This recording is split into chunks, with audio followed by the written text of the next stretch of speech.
Okay, so I think we can start. Let's of course start with XP. Johannes, what are you buying? I am going to buy a second attack. That's a very good choice. Okay. And Gustav, what about you? Can I take sleight of hand linguistics? Yeah, sure. Sleight of hand. Okay. No problem. Right. So, none of you need to take notes, but if I'll ask you to note something that is important, then please do, even on a piece of paper. So. Okay. You said we don't have to take notes? Well, I mean, Michael is supposed to take notes, but he's not here, so. Yeah. So. Okay. You only take the necessary. Thanks. I got a notebook here. Last time, you managed to defeat the guardians of the Temple of Tepok, high above the jungle canopy. You're at the very summit of the pyramid of Tepok. I've once again uploaded the map, so of course you are right now here. Ping. The bodies of the cold-blooded defenders have already been taken away by sailors and black griffins, and naturally Klaus von Stieftanzer and the rest of the expedition leaders, alongside a sizable bodyguard of black griffins and few sailors, including you guys, are to enter the temple itself. By the way, I think it's 28th, right, Sean, or 23rd right now? Because remember, you're still doing the calendar. Right. Let me find the calendar. Sure. I believe. I think it should be 23rd because you went to the temple with Pickpocket, and because of that, you've managed to save some time and not cross the swamp. Right. Because he took us the right way. Yeah. Through the caverns. Which were also not fun. No, I mean, the caverns were pretty chill. They were just long, but nothing attacked you there. And there was clean water. Which, Yeah, that's true.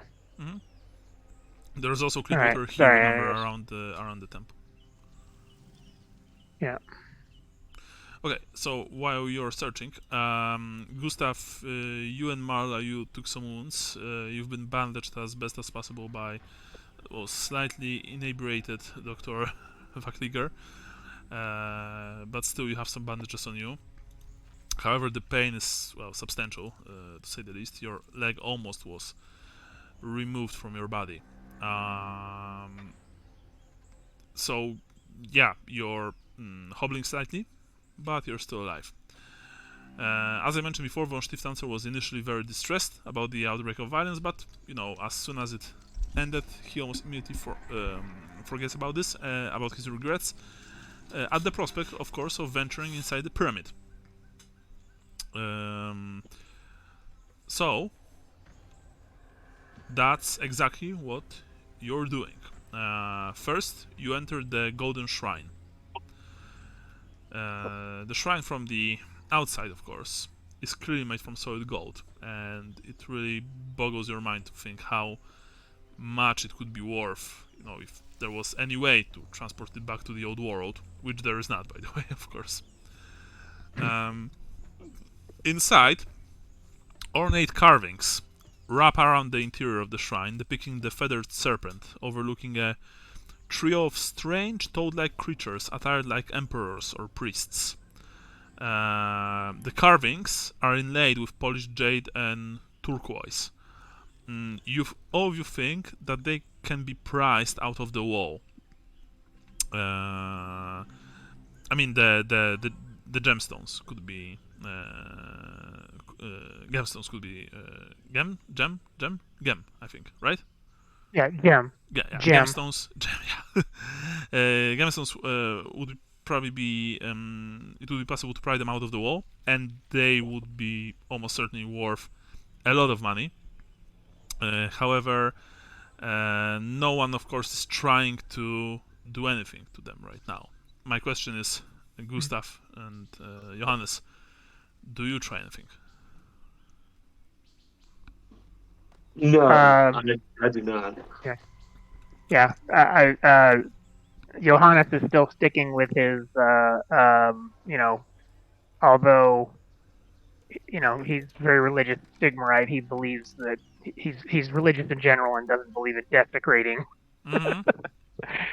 other gods' temples is bad juju. Sure.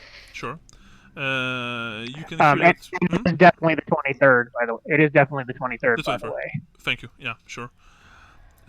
Of course, you can hear a few sailors muttering, about rich gemstones and how much they're worth, but no one is making any moves, especially not with the Magister around. Von Stiftanzer is awestruck at this, at the interior of this, well, I guess sun shrine, something like that, and he's just constantly, blabbering about that its construction is very advanced. That, of course, those primitive lizard creatures certainly did not build this because it's a work of art. It's a marvel of engineering, stuff like that. The rest of the expedition's leaders, they just listen to him, but they are also just eyeing every shadow or every potential place from which an ambush could be sprung. However, this is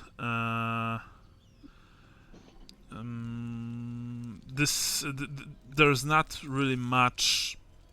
There are not that many places here to hide. There's an entrance in the floor going down. A huge set of stairs. No doors. No door is blocking the entrance. It's possible to just go down the stairs immediately when you enter the shrine. Now tell me, does any of you have astronomy or navigation? I don't believe so. I think Lambert had navigation. He told me that he would. Oh, yeah. So, even though he's not here, I am going to test the skill on his behalf. Brian, you don't have navigation, right? No, I don't. Okay. Yeah, Lambert has navigation, so I am going to roll for him. Second. Oh, yeah, he passed. Ooh. You hear that Lambert is like, "Hey, psst!"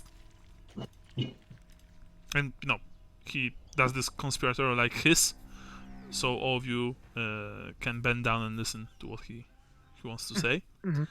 And he points that this shrine is aligned precisely east-west, causing its interior to be blindingly illuminated at sunset and sunrise. It's like it's been deliberately built that way, which is rather impressive given its occupants, right? Anyway, Obviously, it was built by Sigmar after he disappeared from the old world. right, says Lambert. Yeah. Marla doesn't say anything. How else do you explain the comet motif? What time of day is it again?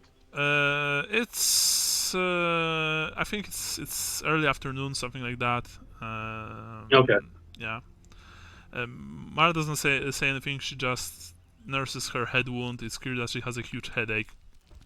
She almost lost her head to the spear of one of the hulking, lizard creatures.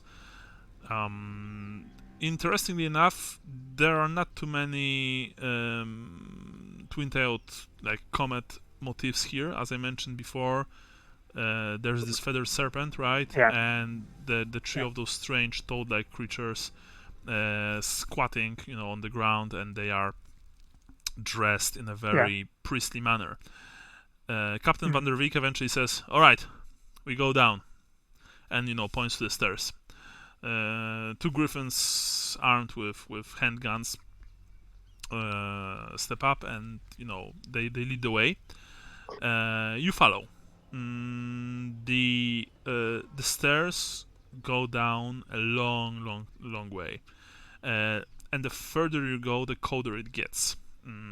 It's clear to you that the walls surrounding you must be incredibly thick, as not to let any of the Lustrian heat and humidity. In fact, it's almost getting uncomfortably cold the lower you go. Mostly because you've been, accustomed to the to high temperatures for the last couple of days, so much that such a shift in temperature is simply not very what's the word not really welcome to you. Let's just say it like that. Yeah. Even though in the old world, a temperature like that, even during, for example, spring or early autumn, would be nothing strange. Eventually, you reach another, actually a set of chambers, you guess, constructed for obviously a very large number of inhabitants. However, they were probably used only by the priest and those few huge monsters that were guarding him.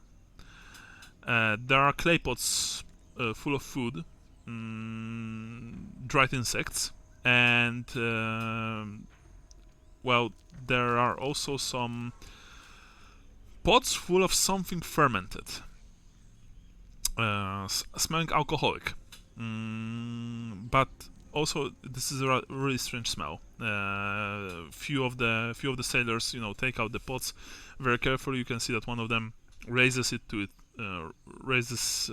pot to his lips, takes a small drink, and is like, that's not bad. It's try it. And he handles it to one of his comrades, who also tries it, and very soon the drink is just being circled around the group, except for the griffins, of course, and the leaders.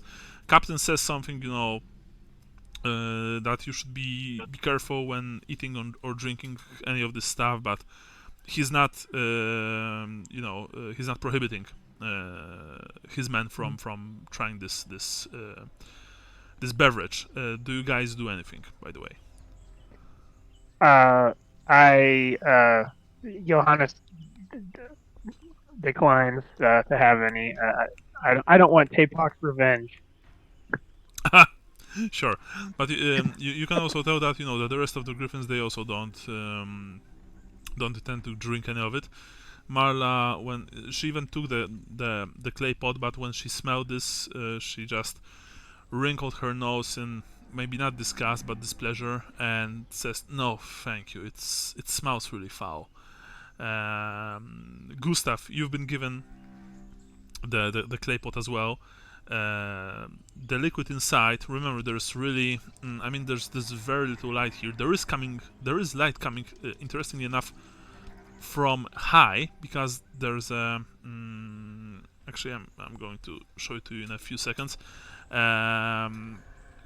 There's a set of stairs going up, but naturally most of the illumination comes from torches. Gustav, do you drink the stuff? I hand the jar to the person to my right, and I have 1,000-mile stare. All right. Just FYI, and this is for players, not for the characters. This smells like tequila, or rather mezcal. Okay. Yeah, it's a fermented cactus juice. Okay. So like a very shitty mezcal. There's also a small stone slab there with a flax fiber blanket that probably served as, well, you guess, late Tehekwa's bed. His bodyguards probably slept on the cold stone floor. And now, As I mentioned before, I can't really show you the map because the map of the interior it shows too much, so to speak. But as I mentioned, there are stairs up, and before the entrance to those chambers, there was another set of stairs going down, deeper into the chamber. Deeper into the pyramid. Von Stiftanzer says, "Well, it's clear that what we are searching for is probably deeper into the pyramid, but I am curious as to what's above us. There's sunlight coming from a room upstairs. I think we should check it out." And so, of course, the rest of the expedition leaders, Captain Van der Beek, Colonel Neuwald, and Mother Akala, they just nod their heads, and and you are all going up. Gustav and Johannes, do you want to discuss or speak about anything? Men around you, mostly sailors, are talking in hushed voices. The griffins are rather not, but you guess that, of course, you are permitted to speak if you wish so. Johannes, you taught me classical, right? Yes. Okay, I'm gonna speak in classical. Mm-hmm.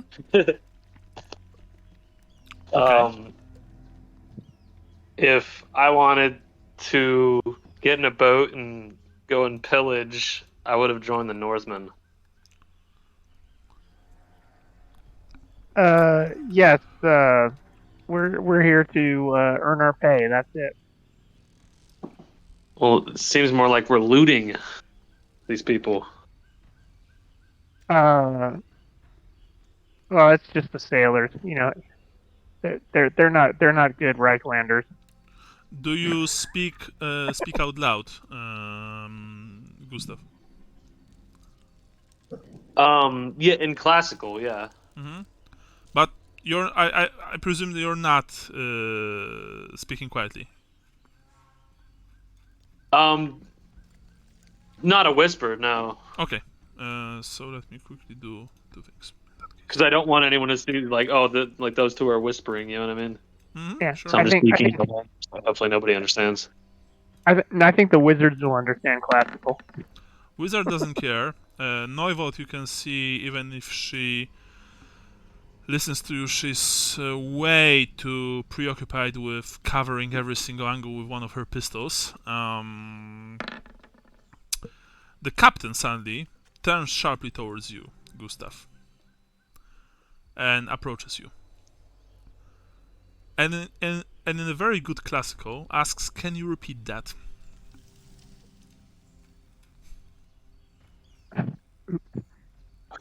Yes, he has classical language. Actually, most of the expedition leaders except one has classical language. I simply botched with Neuwald, which is a good thing for you. Akela doesn't, but Captain and Stiftanzer can speak classical. But as I said, Stiftanzer is just, marveling at everything. The captain stands in front of you, and suddenly there's this uncomfortable silence as you are going up the stairs. "Something you don't like, sailor?" asks the captain, in classical, by the way. "Do you think perhaps that we are doing something wrong here?" I'm following orders, sir. "Yes. We came here for a job. Job commissioned to us by the Colleges of Magic.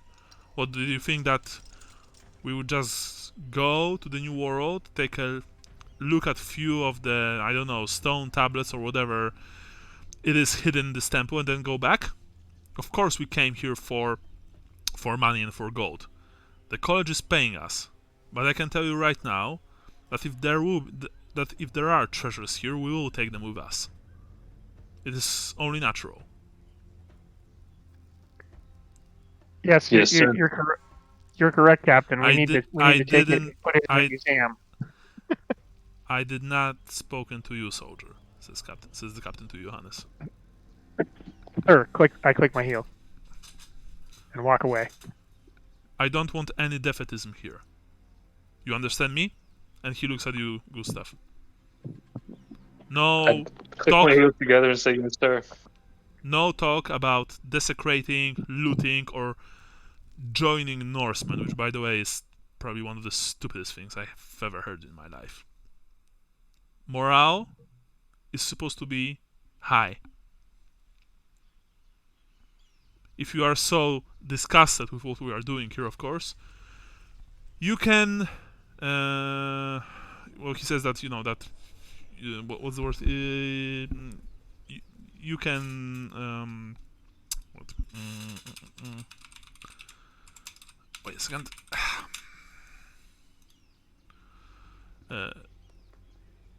You can surrender your part of the treasure when you go home. Sorry, relinquish. Yeah. Do I make myself clear? Understood, sir. Very well, he says. Next time if I hear something like that from you, you will be punished. And with that, he turns sharply and moves forward. You can feel Marla squeezing your hand, gently, just whispering, "Don't worry." Few of the sailors, they look at you. They don't ask any questions. It's clear that they don't know classical, but they knew that you were just being chewed, by the captain. Few of the soldiers, they look at you, Johannes. By the way, interestingly enough, not at Gustav, and you're not really sure. They also don't say anything, but you think that in some of their stares or glances, you can see, well, this kind of expectation, maybe this kind of challenge. You have no idea really what those stares mean. You probably don't like them though. They, they are not really pleasant. Von Stiftanzer, as I mentioned before, is just blabbering on and on about this architecture, this temple, how massive it is, how magnificent it is, blah blah blah. Neuwald doesn't notice anything around her. That doesn't notice you at all because she's constantly looking out for danger. It's clear that she's still riding on that combat high after killing those lizard men. You can even hear her panting, like slightly like this, something like that. Yeah. So I presume you are moving forward. Up and up you're going, and eventually, it's true, there's more and more sunlight, and when you emerge at the top of the stairs, you walk into a chamber that is located up a narrow flight of stairs from the, you guess, living quarters. It has a cylindrical shaft that communicates to the outside air. You can even smell the thick Lustrian air circulating this place. And you guess that it allows those inside to observe the sky, both at night and during the day. There's a ring of glyphs that are carved around the walls, beneath what appears to be... and I know that none of you are astronomers, but you are educated men. You guess that this is some kind of a star chart. The floor is littered with clay tablets, completely covered in numerous strange glyphs and symbols. So, okay, none of you have academic knowledge astronomy. I probably asked about this already. Yeah, so you don't. Science. Lambert has navigation. That's not the same. I will check. Oh, wait, academic knowledge, heraldry, okay, that's not this. Academic knowledge, law. No, he doesn't, sadly. So, yeah, so you don't really have any idea what those charts really represent. That said, maybe Stiftanzer has academic knowledge astronomy. I will check, and if he has it, then I will roll for this. Oh, he has, nice.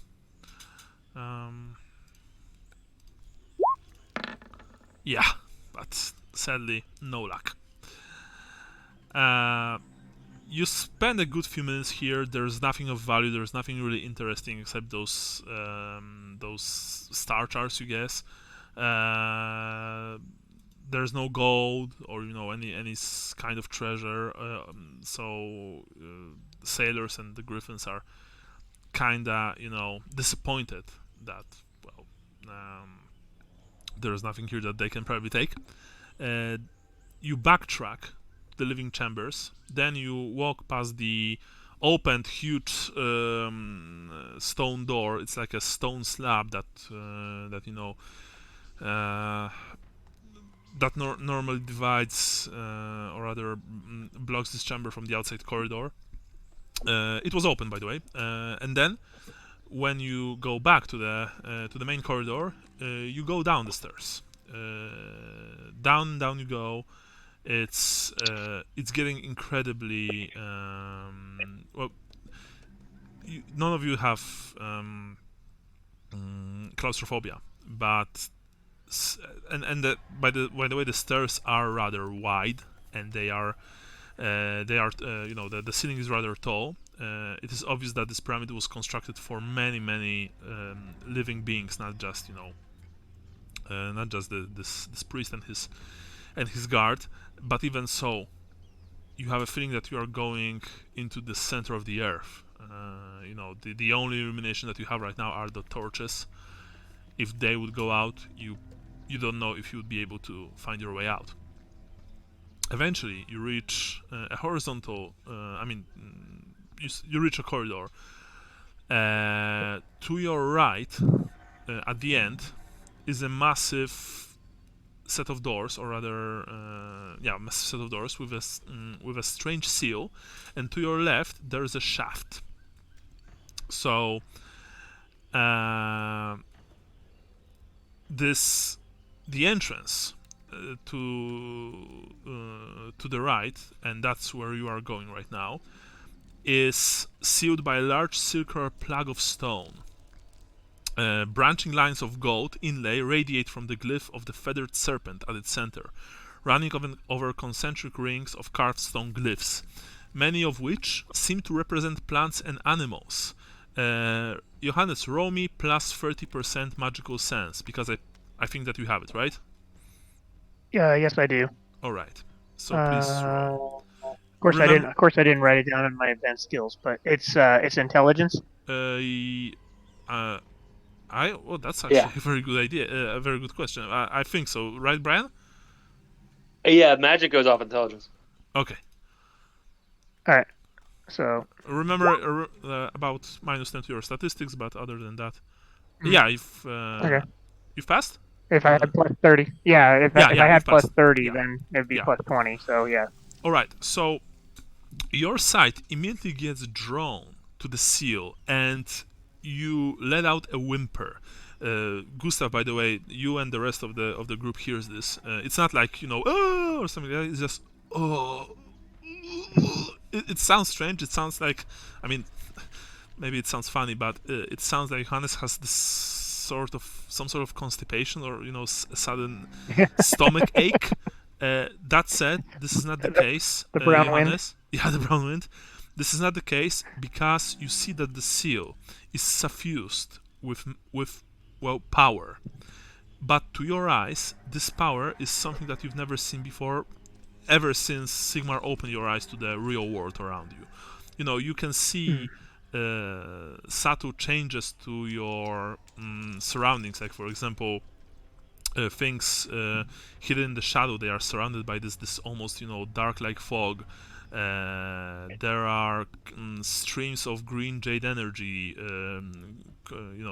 flowing through in between the trees.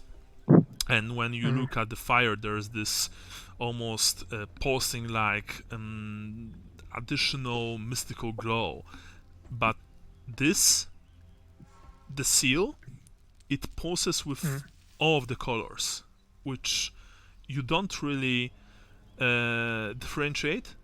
You know that they are all the colors formed together into a single blinding light that you can't even name. Like it has it has this aura, this color, but you can't even name the color. It's The color out of space. Got it. yeah. I mean, it's again out of game. It's quietish. It's high magic, so humans can't manipulate it in any way. Only elves and lizardmen can. But even when a human looks at something infused with the power of high magic of quietish, it's painful to them. Yeah. Yeah. Okay. And von Stiftanzer, of course, is ecstatic. He literally jumps up and down and points at the seal. This is it, he says. Our prize is beyond this door. We found it. The seal, it's... I knew it. This is what the map was leading us to. My friends, we made it. Of the expedition leaders, of course, of the soldiers and sailors, they just look at him like, well, maybe like he's mad, like he's an idiot. Maybe some of them even, the more superstitious sailors do various signs of various gods. But no one says anything. Gustav, Johannes, do you say anything? Is Mother Akela nearby? She is, and she's standing slightly further away from the other expedition leaders, and she just looks at Stiftanzer with narrow eyes and slightly shakes her head. She's not saying anything. This probably sounds the same to me as the rest of the stuff he says. All right, sure. I try to whisper to Mother Akela. Do you feel that? It feels wrong. Well, a lot of things that happened during this expedition felt wrong. My griffin friends, she says. A lot of things, and she, looks at when you look at where she looks, it's clear that she's eyeing the Magister and Captain with her eyes, but she's not saying anything else.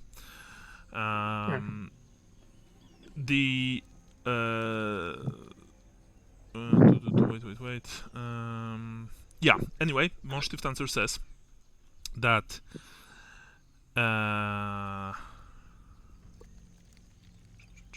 wait a second.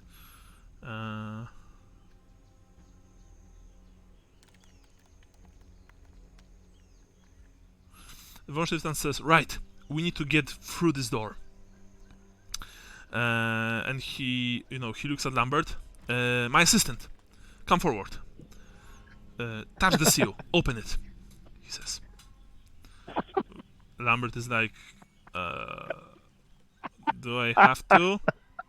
Well, yes. I just gave you an order. And you see that, when he says that, when Lambert is hesitating, I presume that Lambert would hesitate. I think I'm RPing this rather well. You can see that the captain, put his hand on the pommel of his cutlass. You've heard the Magister, halfling. Open the seal, he says. Lambert is just, letting out this sigh, and he looks at all of you, Gustav, Johannes, and Marla. Do you say anything? Do you do anything? Can I start, positioning myself closer to Lambert? Sure. I want to be able to grab him if I have to. Okay, sure, no problem. If he's touching a high tension wire. Yeah. All right, says Lambert. Well, wish me luck. Here goes nothing. And he just, he lets out this rather hysterical half laugh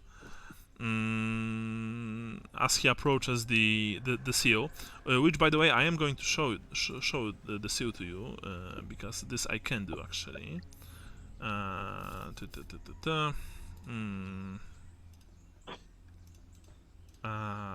It should be in the handout section. It's called Temple of Tepok Seal.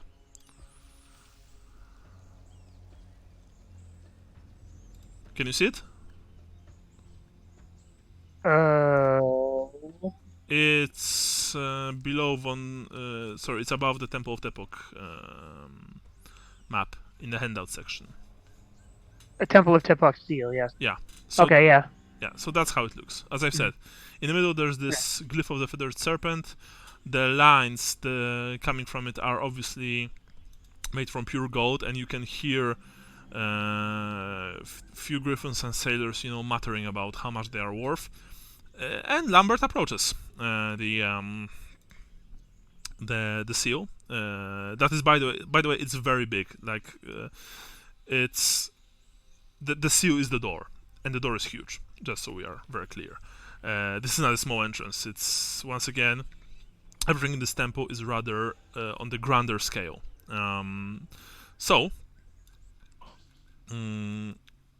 He approaches the door.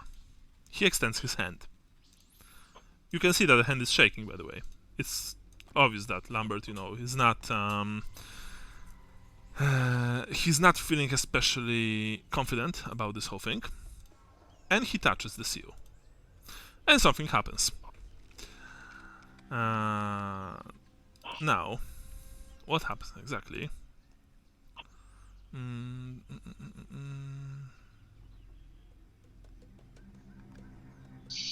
Yes, okay. Let me quickly see.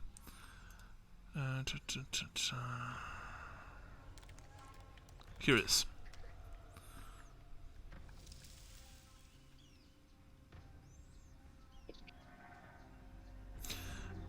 A pillar of pure light bursts from the middle of the seal and hits Lambert right in the face. Lambert screams, and, well, he now must pass a certain test that I will pass for him. I will roll his willpower.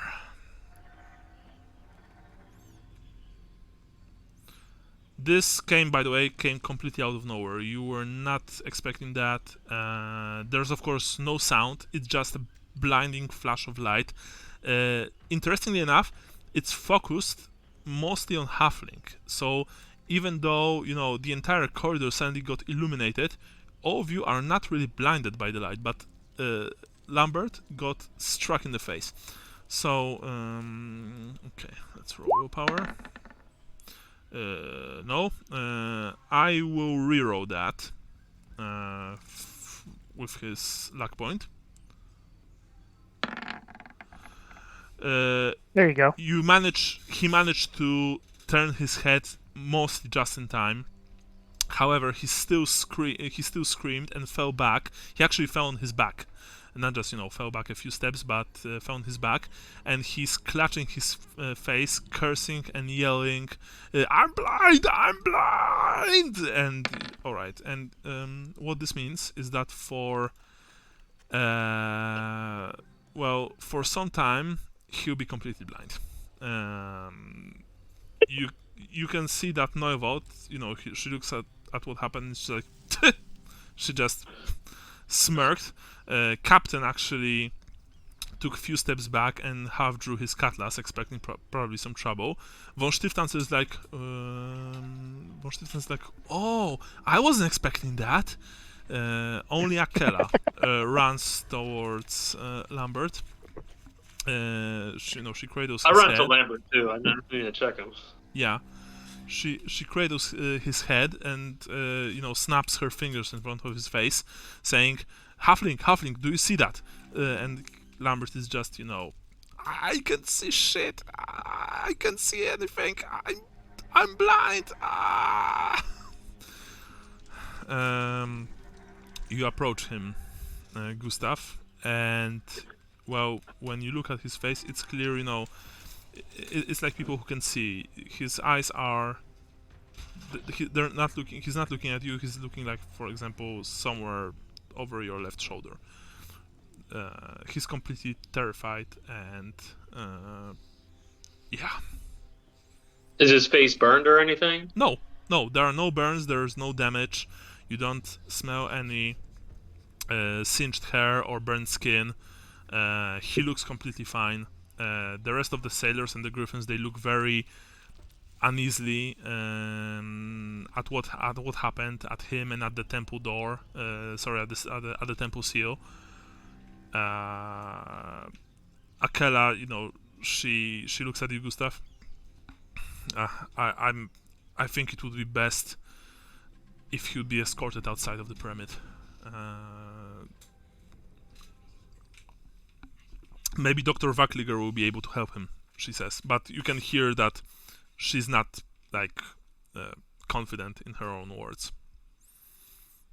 Lambert is just weeping and, constantly saying, I can see, I'm blind, I can see. We'll take a better look once we get back to the infirmary.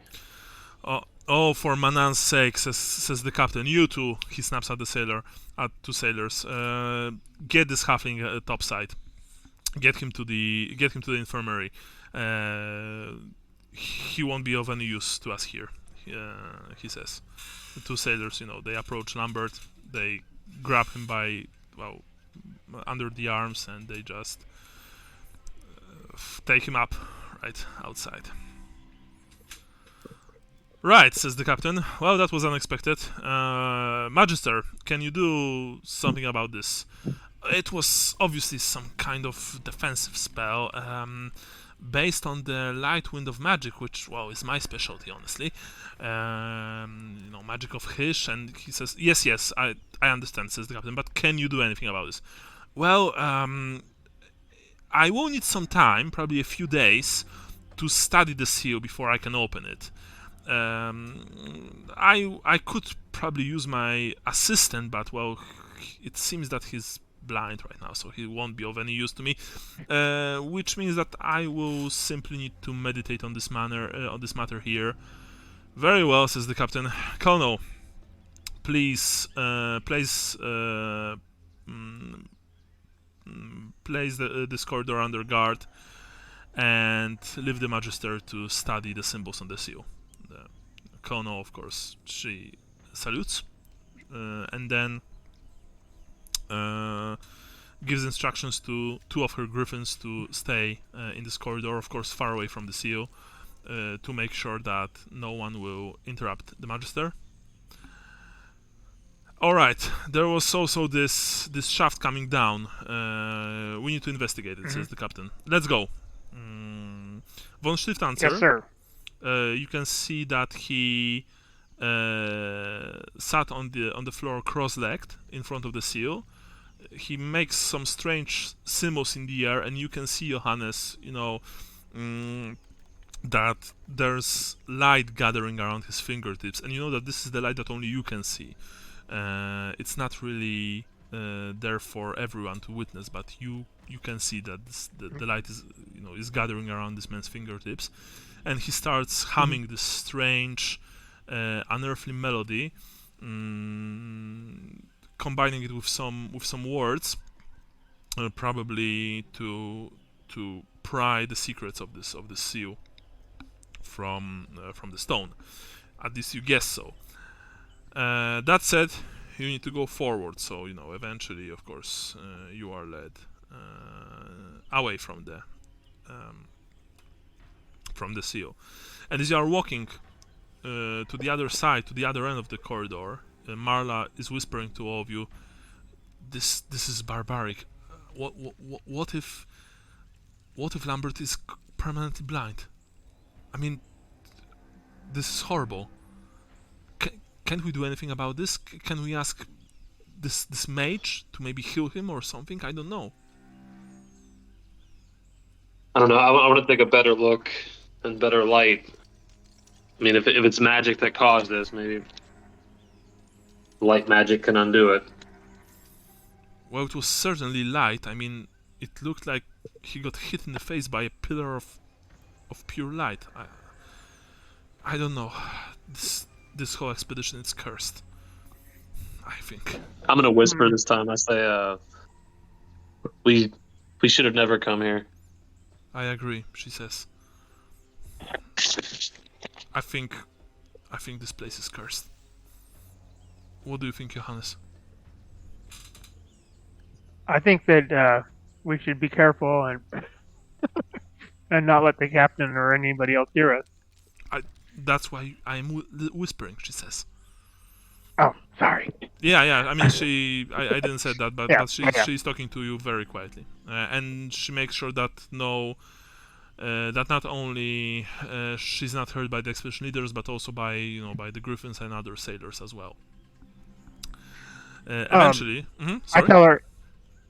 Well, I was gonna say I tell her that this is where we need to keep our faith strong so that we do not fall into temptation. What temptation? What are you talking about? There's What no do you- temptation here. There's only death here, and death and some ancient curses. Sigmar will see us through. His light encompasses me. I hope that you're right, Johannes. She says as she pats you on your armored shoulder.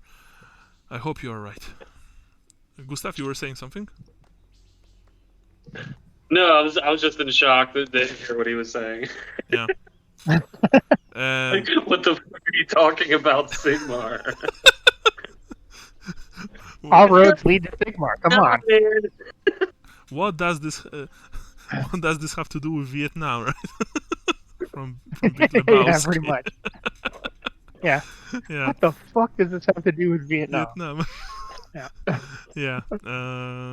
And when you are walking, let's say that Johannes, you're walking slightly in front of them. So Gustav Marla gives you this look of obvious worry, and you know that it's not about Lambert.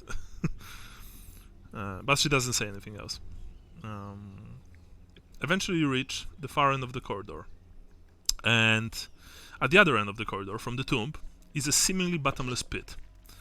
You do not lower any light source, although, few of the sailors and the Griffins, they bring their torches over the edge. It is very deep. Probably, you would guess, 100 feet deep, perhaps. The captain actually orders one of the sailors, a man who has a storm lantern attached to his belt, to lower it using a rope that other sailor carries. So they make this makeshift lantern on a rope, and they bring it down. Not to the bottom, to the very bottom, but still low enough that you can all see that at the very end of this shaft there is what appears to be a carpet of bones. And when everyone sees that, few of the men curse, few others once again make signs of the gods, mostly Manann, but also Sigmar or maybe Shalia. Because you all know what this is. The first word that comes to your mind is sacrifice. It is some kind of sacrificial shaft. And the bones down there, maybe they're human, maybe not. But there's definitely a lot of them. The captain's like, alright, well, we are not going down there. Bring the lantern up. This is of no consequence to us. Johannes, you were saying something. I was just if we're gonna spend any time down here, I was gonna pick up some of the bones and just see, like, are they chewed on, or are they what's the deal with them? But you're saying this to the captain or to the colonel? No. I was just saying that's what I would do. Okay, but if we're not staying, I'm not. Well, you're not staying. You're not one of the guards who's guarding Stiftanzer. And by the way, you can't go down the shaft. There's no rope or ladder or stairs. Okay. This is sorry. For some reason, I thought we went down the shaft, and no. So we just looked down it. We looked down it, and there was a bunch of bones. Yeah, okay. It's clear that that the bones belong to creatures that were thrown down the 100 feet shaft to crash down and die. So the sailors, by the way, and the Griffins, they are they don't like this place, and as soon as the captain allows them, they move as far away from the edge as possible. Of course, there is no railing here, nothing like that. One wrong step and you're falling down to your death. Okay. Yeah. Yeah. So. We'll just say that Johannes, like me, does not like looking over the edge of drop. Okay, you have. All right, I get. You And have. it's like, It's like yeah, I'm just gonna back away okay. You don't like from the heights, edge. from what I get. Nope. Yes. Okay. Yeah, not a fan. Okay. So you see, I'm claustrophobic, but for example, I like heights. So. Okay. Anyway, the captain says, right. We've checked all of the places. We know where we need to go. The wizard will work his magic, he says, as he smiles wryly, laughing at his own joke, so to speak, and open the seal. Eventually, we need to get back topside and establish a camp. Come on. And Yep. Yes, sir. with that, all of you make your way up the many flights of stone stairs, eventually emerging at the sun shrine at the very top. The blinding Lustrian light hits you in the face as you go to the very top of the pyramid, and you make you take this long view of the surrounding interior of the crater, because remember, the Temple of Tepok is located in a huge crater. And I think none of you hail from Talaheim, the Eye of the Forest, but you, of course, being Imperials, you all know that this is a city in the Empire, the capital of the Talabekland province, that is located inside a huge crater. Supposedly, some of the legends say that created when Tal brought down a mighty dragon from the sky. The dragon's fall created this place where he later built the city. This crater here is perhaps not as grand, but still there's a whole jungle in it. So or rather a whole piece of jungle in it, right? So it is still, of course, majestic. The thick green canopy of surrounding trees, of the trees that are located right outside of the moat. So they are partially covered in fog, and they're of course completely impenetrable. So you have no idea what's hiding under them. And then you of course remember that Pickpocket and some of his scouts managed to escape. Yeah. That said, having returned to the surface, the captain and the colonel set about the business of setting up a camp. Of course, Colonel Neuwald's first concern is whether more lizard creatures might attack the expedition. For her, the first order of business is fortifying the temple. She orders her men, including you, Johannes, by the way. This will be a time skip now, so that's why I'm describing this like that. Okay. She orders her men, including you, Johannes, once again, to cut wood from the surrounding forest and construct some basic barricades around causeway and the lower tiers of the pyramid. Do you have, Johannes or Gustav, do you have trade, carpenter, or shipwright, or academic knowledge, strategy, and tactics? No. No. Okay. Nope. So, so the only thing, you've been kind of split up. Gustav, you see that, that Johannes has been ordered by Neuwald herself to join with the teams, the woodcutting teams, and so you and Marla have been left alone. We will go to Lambert in a second, but for now let me just quickly describe this. Captain van der Veek, meanwhile, is dealing with the expedition's more mundane needs, not wanting to contaminate the precious fresh water of the moat. He orders a latrine pit dug in the forest outside. The sailors, including you, Gustav, and Marla, you don't have to dig far before you turn up a great number of bones. And those are not human bones that you've been digging up. They look like the skulls, for example. They are very similar in shape to the you guess, to the heads of those lizard creatures. It looks to you, Gustav, like you are digging up a mass grave, a lizardman mass grave, as horrible as that sounds.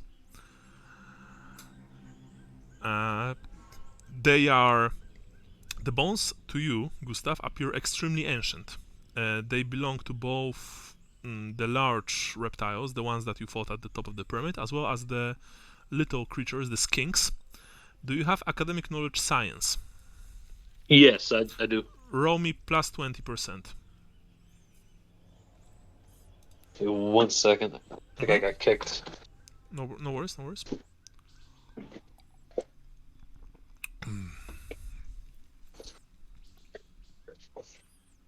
Fucking A, kicked me.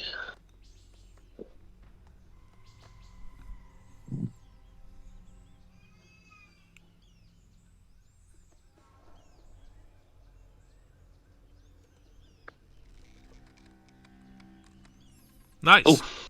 Nice. Okay, so you've discovered something. The bones have lesions, which appear to be the marks of debilitating disease.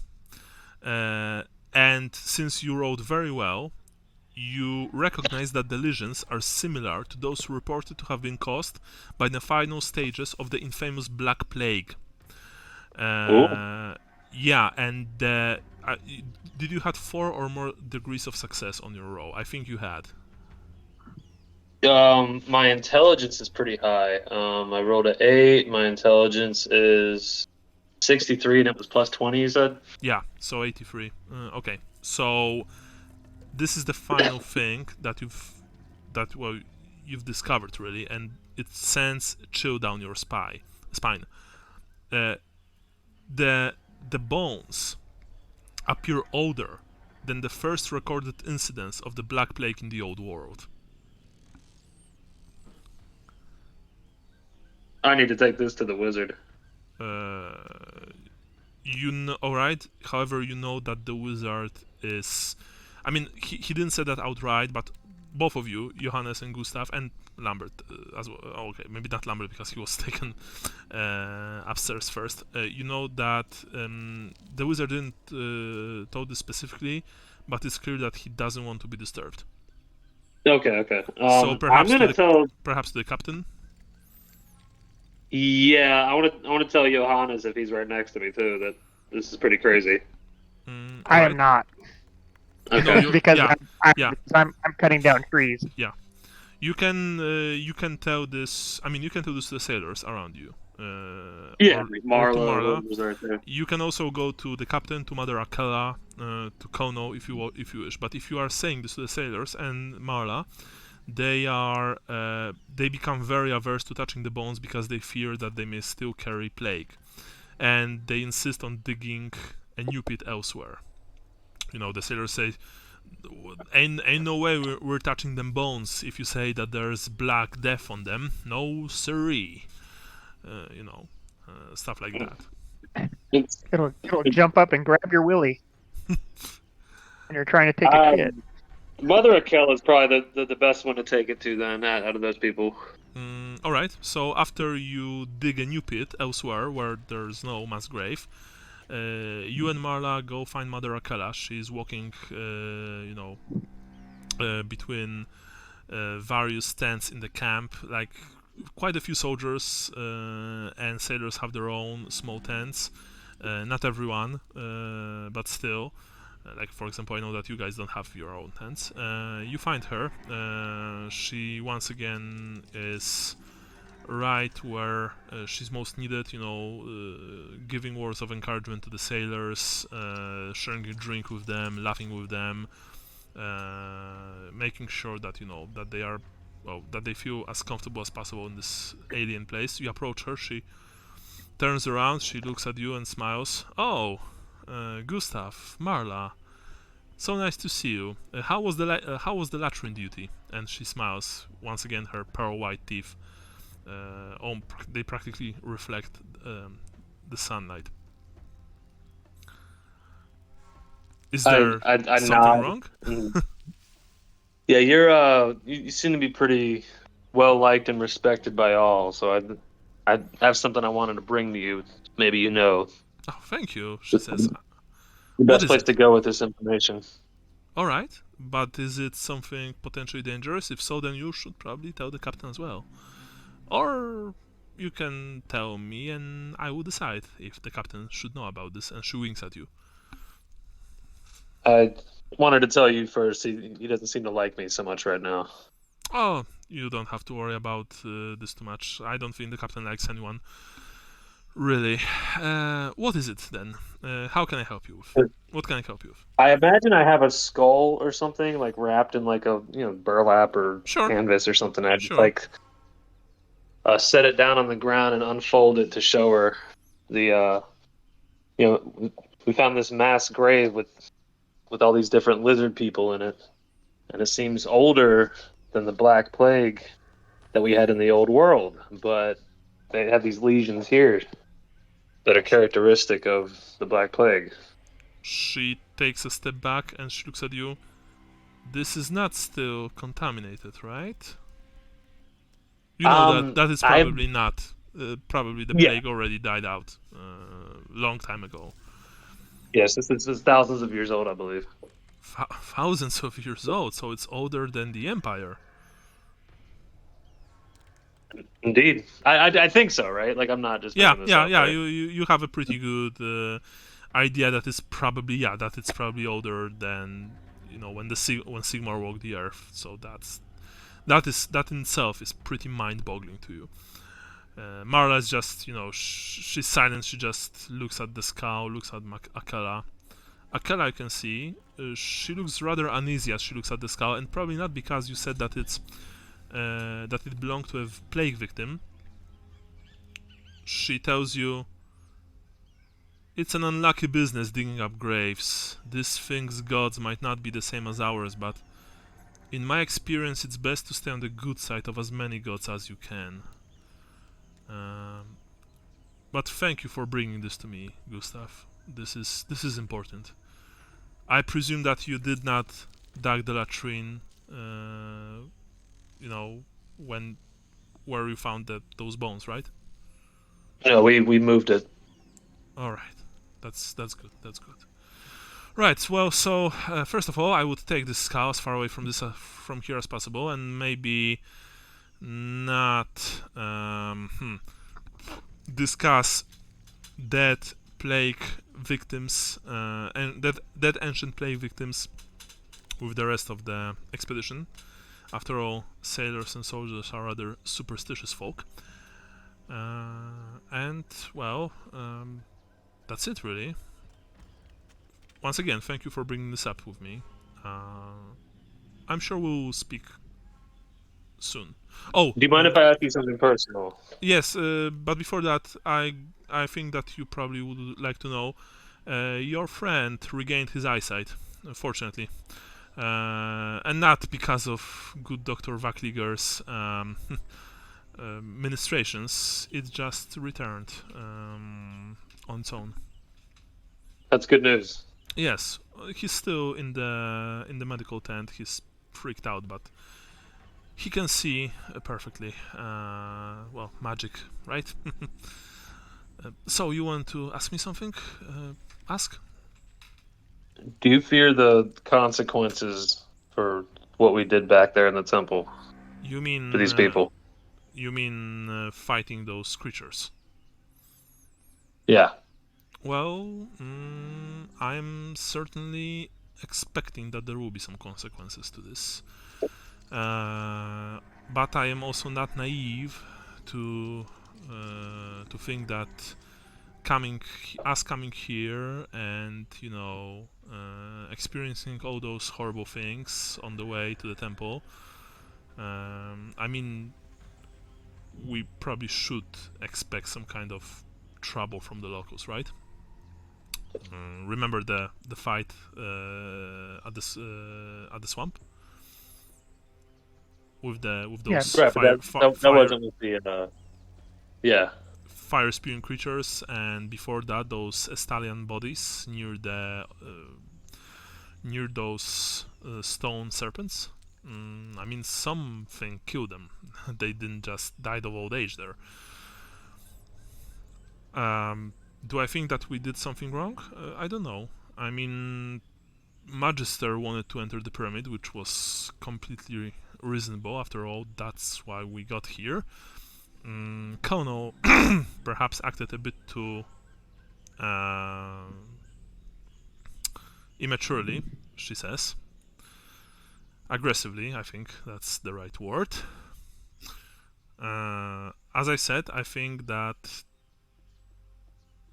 well, on one hand, shedding blood of the locals at the very top of their pyramid was clear an affront to their gods, but it probably was inevitable. But if you want to know my opinion, I was hoping for a peaceful resolution to this. There is one among us that speaks a common tongue with them. I think he should be protected, just so we have. Oh, you mean Bodo? Potential. He speaks Estalian, and that little creature was also new Estalian from what I gathered. But now that it's gone, I mean, it ran away into the jungle with some of its mates. If it returns, Gustav, I'm afraid that, well, he won't return as a friend, she says. If it returns at all, of course. Right. I hope there's no more bloodshed. I hope so too, but this is Warhammer. I hope so too, but War. there's a reason why we have so many well-paid Reikland mercenaries with us, right? What is that old saying? Hope for the best, but be prepared for the worst, or something like that. Anyway, I must go. Duty calls. You kids behave. She looks at both of you and winks. And be careful. This jungle, sometimes I think that it's almost like it's watching us, she says. And she moves away. Marla, looks after her. She looks at you. At least one of the leaders is, well, relatively sane, I think, she says. What do you think, Gustav? Yeah, that's why I wanted to bring it to her, because I already know where everybody else stands. Unfortunately, the doctor's a little too tipsy to make sense of things most of the time. Yeah, I bet that all that booze is not doing her any favors. Not in this climate, especially. I can't imagine downing a shot of brandy in this temperature. I would probably be dead on my feet. She's good at her job, but she has her vices. Yeah. Well, anyway, maybe we should find something to eat, but first we need to speak with Lambert and see how he feels. And with that, we make a time skip. Johannes, you also returned, from the duty of cutting down trees. You were fortunately not assigned to the construction of the, of the, what's the word? Barricades? Barricades, thank you. Unless you have the carpenter skill, in which case, yes. But No. I don't think. Yeah, so you weren't. Nope. Those of the griffins and the sailors who were skilled in this area were assigned to the construction of the barricades. And so time passes. It gives you some downtime, so to speak, in camp. While day after day the Magister remains cloistered within the pyramid, studying the symbols on the seal. The sailors, you've noticed, grow increasingly curious about the pyramid's contents, and will endlessly question any people who have been inside, including you, Johannes and Gustav and Lambert, hanging on their every word. Some of the questions are: is it true the walls inside are made of gold and gems and such like? Is it true there's a great big snake down there? Is it true it ate one of them black griffins? Is it true the wizard's gone doolally? No one's seen him topside for days. Now, the captain and the colonel do their best to control access to the pyramid, posting guards to stop amateur treasure hunters from among the crew from trampling all over the place and possibly setting off more traps, because you don't know if there are not more traps. After 3 days, however, the sailors' curiosity gets the better of them. On the morning of the 4th day, you've learned that Big Kiss Jansen and Martin Klampf are missing. You remember Big Kiss and Martin Klampf, right? They were the ones from the that were trying to get Lambert to Yes. steal the map or whatever. Exactly those. Oh yeah. So Okay, so the 27th they go missing. Yeah. So the news spreads up the chain of command, and Captain van der Beek is assembling a search party to go looking for them when a nerve-racked Henrik Visser, another one of their group, you remember Henrik Visser, who was clearly afraid of sharing in their punishment, confesses that he knows where they went. Apparently the two had a plan to sneak into the pyramid via the astral shaft that leads to the so-called star chamber. Remember the chamber at the very top from which you can observe the sky, bypassing the guards at the main entrance. They were supposed to have returned before dawn with anything valuable they could carry, and that probably wouldn't be missed. Their continued absence indicates that something has gone wrong. So the search party is being assembled, and you are part of it. And by you I mean Gustav and Johannes. Marla and Lambert are not part of it. There are a few griffins, Yep. there are a few sailors, and you. So wait a second.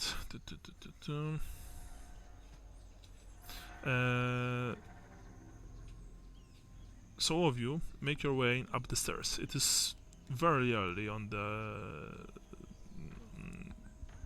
it's very early morning of the 27th, whichever day it is. Yep, that's Stag. Thank you, Festek. And as you make your way up the stairs of the pyramid of the Temple of Tepok, of course, you know, it's even in the early morning, it's incredibly hot and humid. And once you got to the top, you are all just panting heavily. You feel sweat trickling down your spine into your trousers. It's just abominably hot. During those few days, you probably were able to maybe not, you know, of course, the captain did not give anyone permission to bathe in the moat, but sailors, you know, took wooden buckets or bowls full of water, and they just dumped it on themselves to remove some of the grime, some of the sweat. You probably did as well. Still, it's not perfect. You are all sticky with sweat. You are all, you know, you feel just dirty, grimy, and your clothes are almost constantly soaked with your own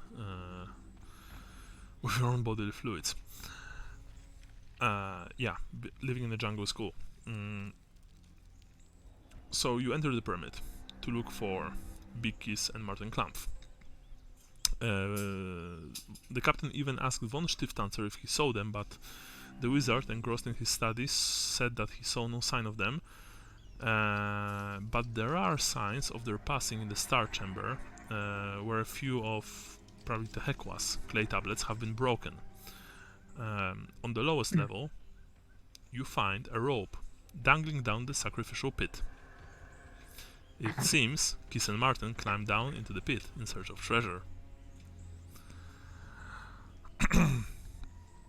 You are all standing at the edge. You look down. Do you say anything, Gustav or Johannes? Well, I guess. Let's start with Gustav. Mm-hmm. Yeah, I shake my head and say, greedy motherfuckers. Johannes, what about you? I say we should probably pull the rope back up. The captain looks at Let you. him. Let him. Let him. Mm-hmm. Go ahead. Go ahead. Yeah. Let him. Let him stew down there for a while. When you say that, you see that few of the sailors, they look at you angrily. They don't say anything, of course. Few of the griffins, they also look at you, not saying a word, but maybe raising their eyebrows slightly. The captain looks at you, Johannes, and says, "So you are saying that we should abandon our own down there?" I don't know, Haven't sir. they What's been the missing for a few punishment? days? Wait. Sean first. After that, you, Bran. Sean, once again. I was gonna say. I don't know, Captain. What's the punishment for going away with going AWOL, absent Lashes. without leave? Lashes, soldier. But those are still members of the expedition, and we do not leave our own behind. I am surprised that you are saying something like that. Brian, you were saying something? They've been missing for a couple days, right? No, for a couple of hours. Remember, Oh, they okay. were supposed to return before dawn, and right now it's like 10 a.m., so to speak, maybe 8 a.m., something like that. You know. Yeah. The captain looks at you for a long time, Johannes, and says, "Right. Well, I'm not in the mood to fetch Kono Neuwald and tell her about your sense of camaraderie. That said," and he looks at you, Gustav, "you there, classical man. I think you just volunteered to go down the rope to look for missing sailors."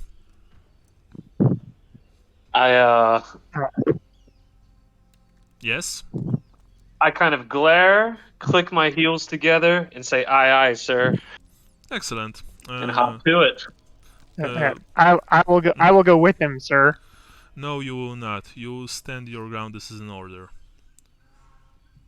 Yes, sir. One man goes down. We don't know what's down there. If they are even still down there, and every soldier is priceless. Given that some of those lizard beastmen escaped into the jungle, we can expect them to return eventually at some point. We will need every able-bodied man who is skilled in wielding a sword and an arquebus to be able to fight. He's not saying this out loud, but it's clear that he values your life more than Gustav's right now because, well, you can fight. Which, by the way, is horrible, and you can see that few of the sailors look very uneasily at each other when he says that. Even few of the griffins accompanying you, they are surprised to hear something like that. This is terrible for morale, you know that. That said, There's a reason he's the leader. yeah. That said,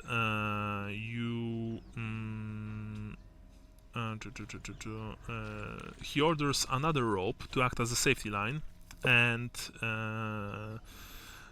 he instructs you, Gustav, to descend.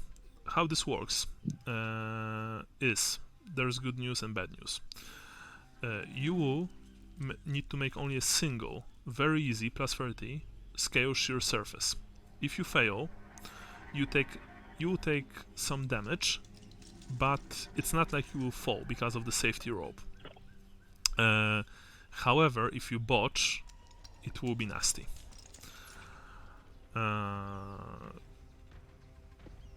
So, you prepare to go down the rope. You're being secured in this like double line harness, so to speak. The sailor who's tying the rope around your waist, he whispers to your ear, "Good luck, brother." Thanks. I turn and look at the captain with a blank expression. I say, "Any other requests while I'm down there, sir?" Well, just find our missing men and return, ideally in one piece. I'd start climbing down. Mm-hmm.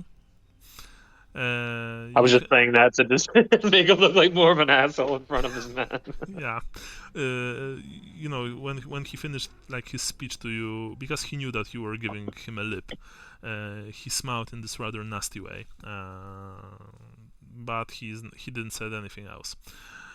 You go down the shaft. So now, please make me plus 30 scale shear surface. If you don't have this skill, then you roll on half of your, I think it's agility, plus 30 still. So that's not bad. Okay, so I need I have a. You have shear surface? No, I do not. My agility is 58, so half of that. Is that 29? 29, yeah, plus 30, 59. Mm-hmm. Okay. Ooh. I'll use the luck.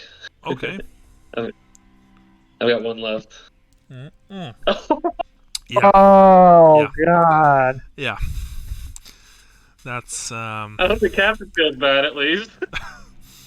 okay. We'll do this like that. It's 100, so this is the worst possible thing for you to roll. If you roll me, wait a second. First, I need to check the rules for falling. How many fate points do you have left, by the way? 2. Okay, well, that's not bad. I will actually roll on a D100. You had problem after the 71st feet, so to speak. The rope, simply put, it snapped. And you can, Johannes and the rest of the assembled group, you can see that Gustav is just, being rappelled down, when suddenly there's this loud snap, and Gustav is like, "Ah!" falling down. So, we can do this two ways, Brian. You can either take the fall, which will be nasty. The falling in second edition is very... yeah, it will be a strength 20 hit without armor, but still with toughness. Or you can roll me minus 20 agility test if you to catch yourself on one of the extending rocks from the shaft. You will still take a hit landing, but it will not be a strength 20 hit.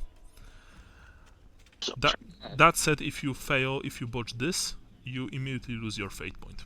I'm not even going to roll for damage. If you choose this agility test and you botch it, it just fate. You lose fate. It's up to you. Okay. Oh, by the way, sorry. You are on full heal. All of you are on full heal, including Lambert, because during those few days, Dr. Vakliger managed to heal you up. Okay. She had enough time, so you are all fully healed. So it's minus 20 agility? If you want to, yes, you test me minus 20 agility. If you pass, you will receive a hit, but it will be weaker. Not the weakest. It still probably be something like, let me quickly see. I guess strength 9. Okay. But if you fail, this will be a strength 20. To random there. And I can't use fate if I fail. No. You will still burn your fate point, but you will survive. And if you fail this test with this agility test minus 20, you can of course still use luck to reroll it, of course, if you wish. Okay. So it's up to you. Do you want to? Here we go. Okay, so you want to test? Yeah. Okay. I need a 38 then. Mm-hmm.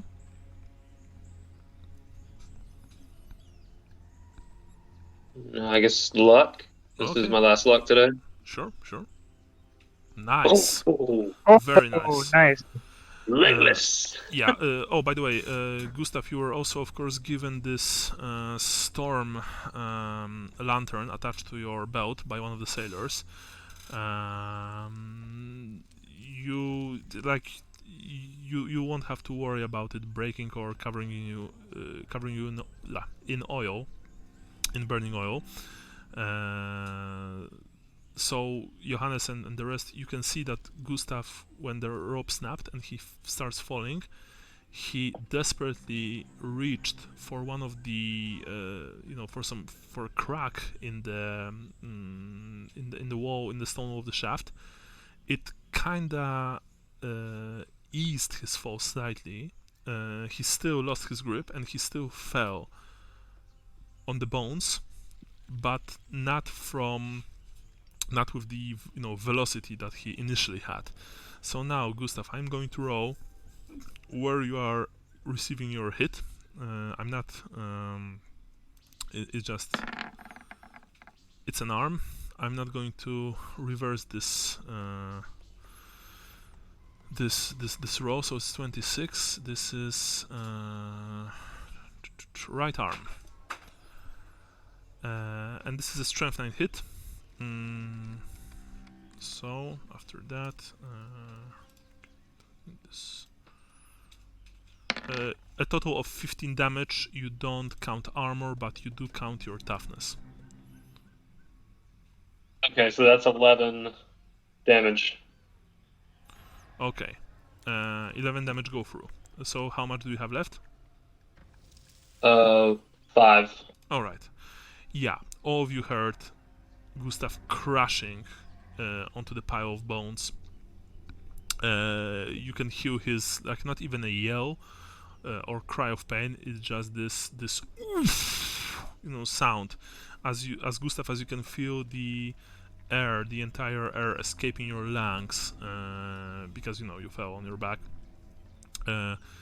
Your entire body is just pain. You don't know if you haven't broken, if you broke anything. You lay on your back on this huge mound of bones surrounding you. And let me quickly describe this. 100 feet down or more, the shaft opens into a rocky cavern. The floor of the cave is littered with a carpet of bones piled highest at the point directly beneath the opening. Most are so old that they crumble to dust underfoot, and some of them even crumbled under your body as you fell down. But some seem newer, scraps of hair and wizened skin still clinging to them. The stink of old rot hangs heavy in the air. At first glance, the bones appear human, but on closer examination, you can spot the remains of long whip-like tails and skulls like enormous rats. Two much more intact corpses lie slumped against the wall, much fresher and very definitely human. Keith and Martin stare blankly up at the opening of the shaft, with bulging, bloodshot eyes. Their bodies show no sign of physical violence, but their faces are purple and blotchy, while their lips are crusted with dried foam. There is a hollow rattle of shifting bones, and a small vivid red snake raises its head from beneath the bone heap. It turns its yellow eyes towards you, and its forked tongue flickers out to taste the air.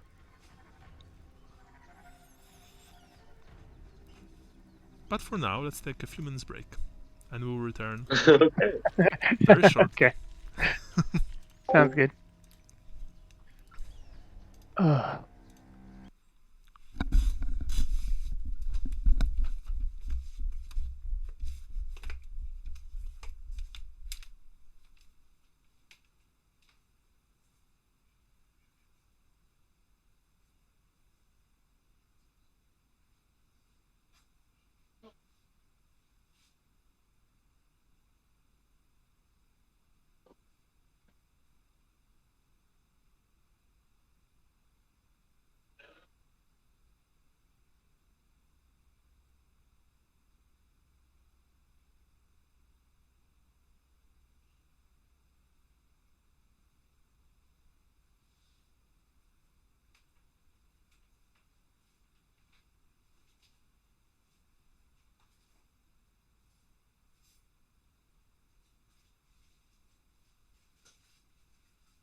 Michael said they're installing fiber or something.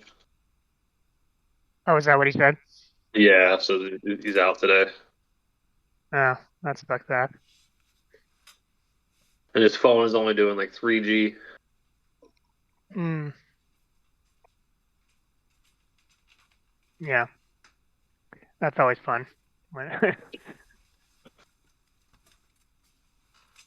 My phone doesn't even do like it's either 4G or nothing at all. Yeah. Yeah, well, I have been in situations where I'm not getting any Wi-Fi cellular, so it can be a 3G problem, is just you can pretty much make calls and that's it, right? Yeah, I don't even remember.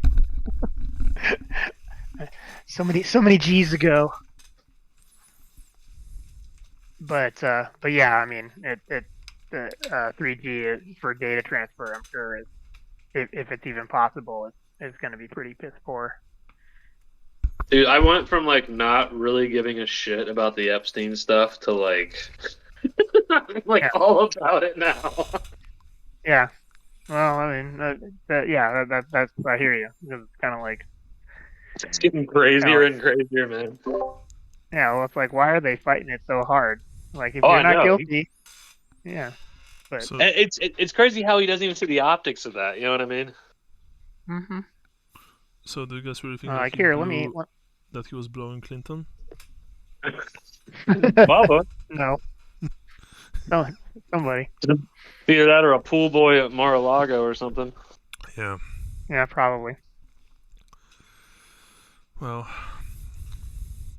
I'm surprised that he's not raging about it yet. You know, like last time when the BBC emitted this documentary about him, he was pissed. Which, by the way, interestingly enough, BBC really they fumbled this whole thing because they made like the documentary wasn't really completely honest. And obviously, I'm not a huge fan of Trump, to put it lightly. But I also think that making a documentary movie that outright lies is probably not the best way to go.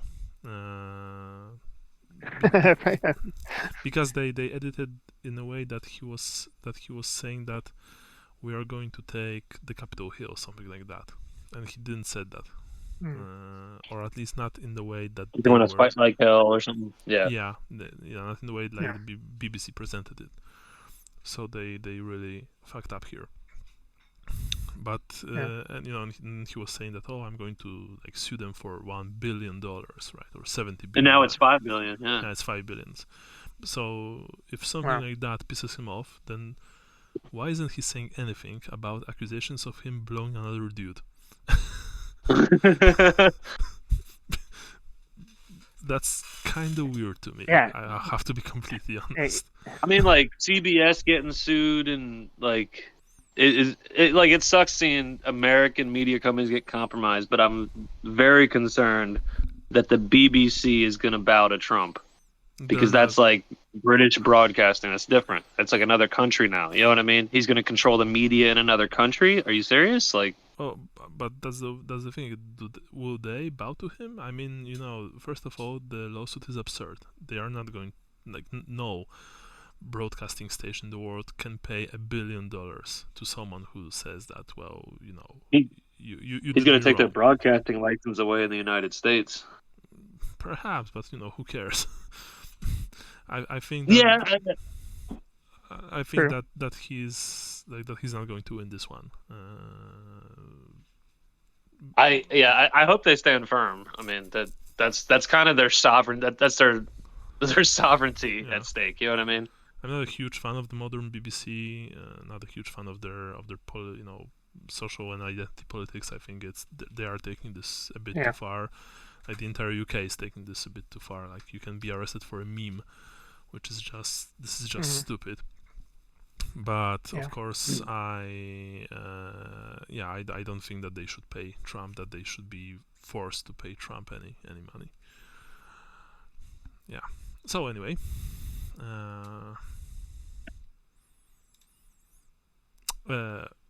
as I mentioned before, Gustav, you are at the bottom of the pit. You are maybe you are now sitting on your backside atop the pile of bones. You can see that not far from you is this little red snake that is eyeing you very very carefully. What are you doing? I'm gonna have a good grip on my club to swat at it if I have to, Okay, so but I don't want to make any sudden movements. Okay, so you take out your club very carefully. Yes. Yeah, very Okay. slowly. Okay. What's next? You see that the snake is just looking at you, but it does it's a snake, but it does stand upright, if you know what I mean. Okay, so it's in striking position. No. It's a few meters from you. This is a large cavern, by the way. This it's much larger than what you've glimpsed from up top. It's also completely filled with bones. There are so many remains of you see human bones, of course, but as I mentioned before, there are also those strange rat-like bones, but they are very big, unnaturally big even.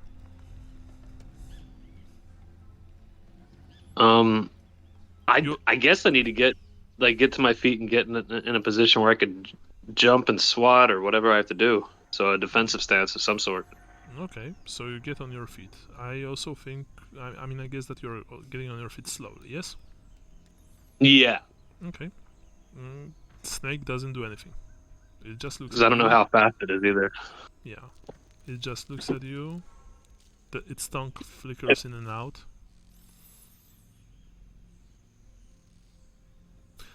From up top, you hear, "Sailor, you alive?" It's the captain.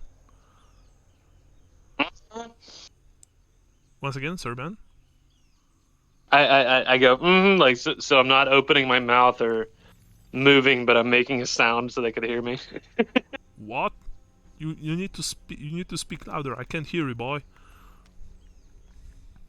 Snake. What? Remember, it's 100 yards shaft. Sorry, 100 feet shaft. So, actually, you know what? I'm going to roll for captain's perception test. I think he passed. Let's see. Perception, I presume he has it. Yeah. Oh, nice. He's like, there's this boss. He looks at all of you, including you, Johannes. He says there's a snake down there. How big is it? He asks you, Gustav. And did you found keys and what's the word? Sorry, what was his name? Martin. Wait. Oh yeah, here it is.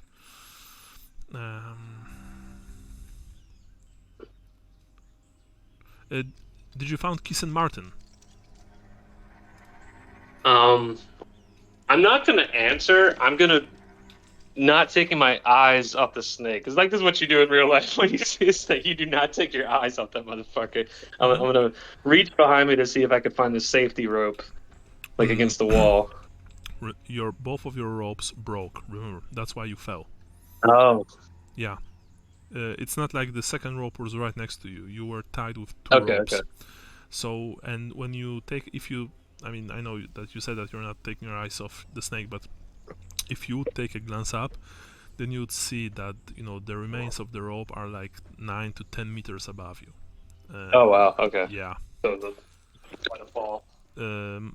Keys and Martin, as I've mentioned, also they are nearby. They are sitting, they are slumped against the wall, and they are very clearly dead. Your lantern is mostly intact. One side probably got like crumpled slightly. It's a storm lantern, so it has this like metal casket that that houses the the flame, right? Fortunately, it did not break, so you have light. But even so, you can, and I mean, in this light, you can see that both Kiss and Martin, their faces are completely purple, blotchy, and their lips are crusted with dried foam. Their eyes are huge. They are bulging, and they are completely Yeah, and they are completely bloodshot. It's probably. Can I say something to the captain? They probably died in the worst way possible. Johannes, go ahead. Captain, we need to get another rope to him. Yes, but I want to know what the situation is. But you are right. Does anyone have an extra rope? And you can see that no one has extra rope. So the captain immediately sends like maybe 2-3 sailors topside to grab a few coils of extra rope. And to his credit, Johannes, he tells them to bring it as fast as possible. So they move away running. Sailor. Can I hear that? Yeah, you can because of the shaft. The sound carries rather nicely, and the captain, well, he is shouting. He's not talking. He's shouting. You're talking quietly because you don't want to agitate the snake, but the captain is shouting, so you can hear that. Sailor, tell me, have you found Keys and Martin? Yes. I'm not going to roll for him because he already wrote, and he wrote very well. Are they alive? Are they dead? Dead. I'm just standing here pushing this. This is Captain looks at Johannes and he says, "Bye, Manann. This is infuriating." Right. All right.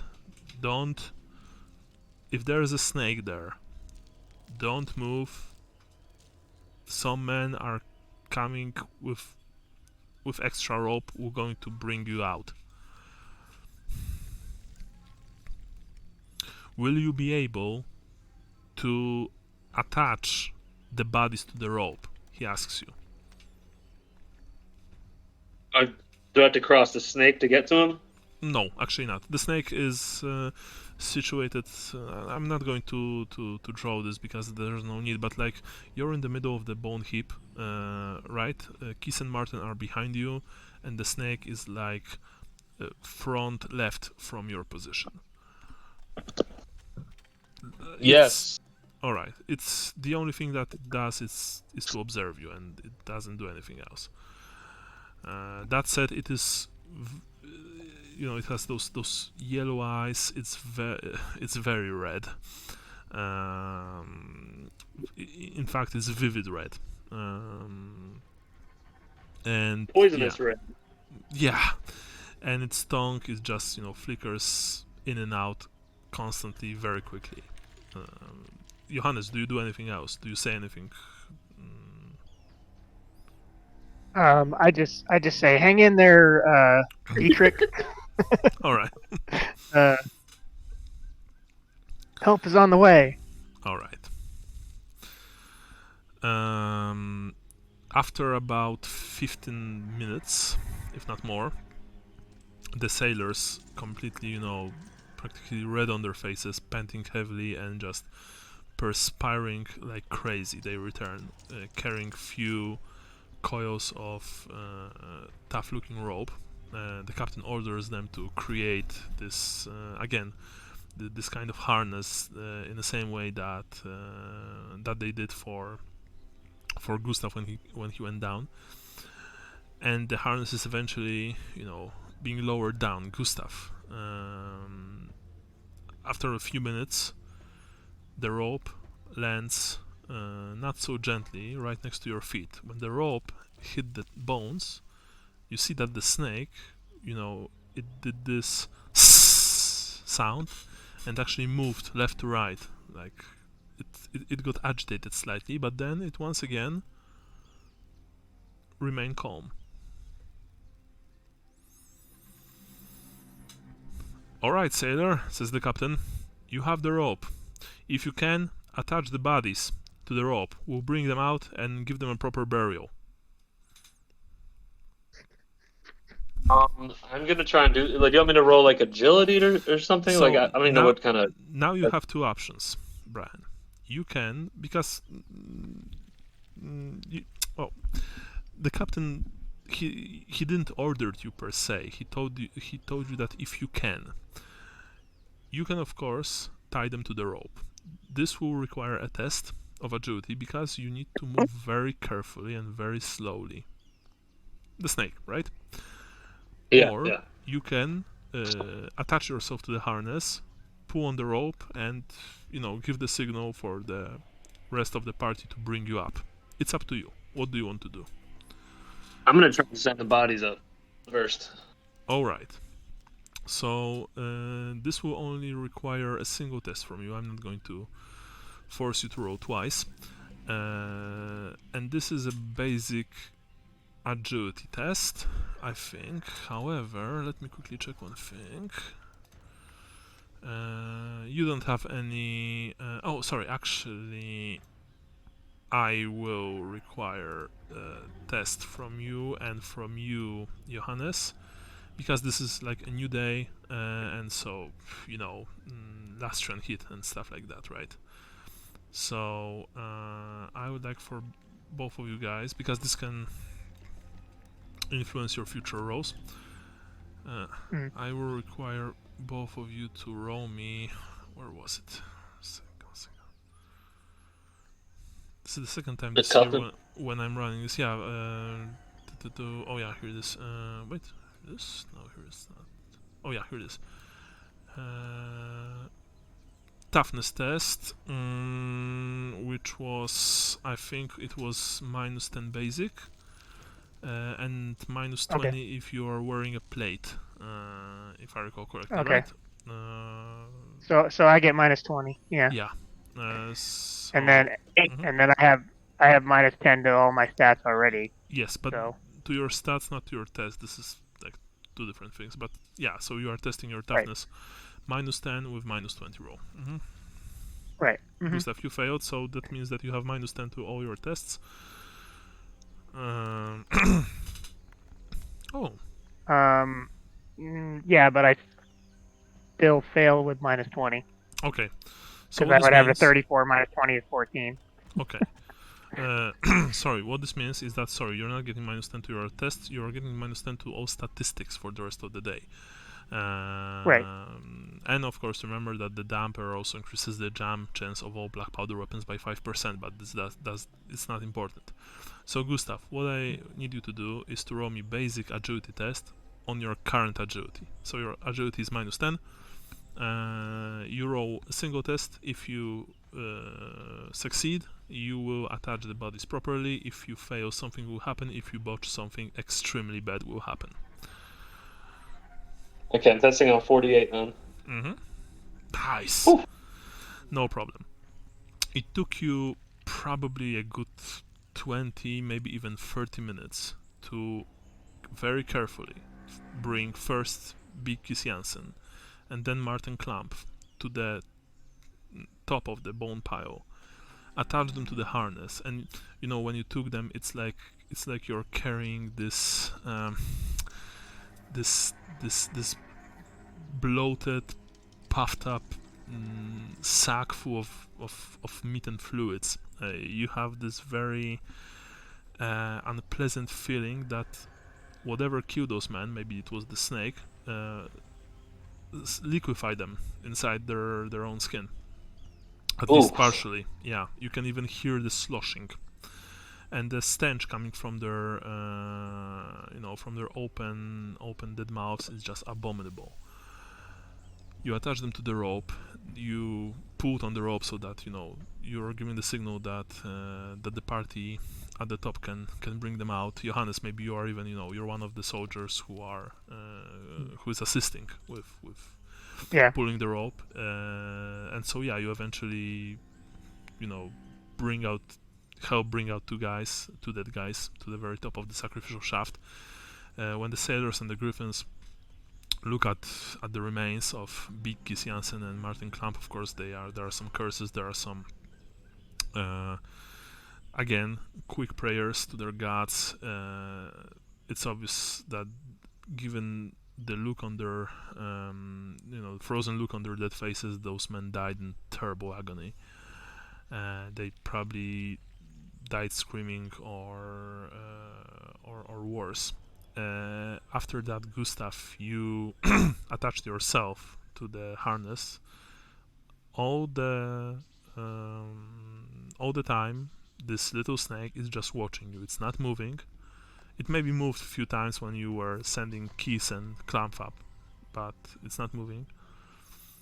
When you attach yourself and you give the signal, and you are being, brought up, only then you see that the snake actually moved to the place where you were before, and in the light of the lantern that you have attached to your belt, the storm lantern, you can see that there is more movement in between the bones and the skulls. You can see more vivid red shapes slivering, across the ossified remains of the sacrificial victims. Many more. I'm gonna mutter that the darkness belongs to Renaud.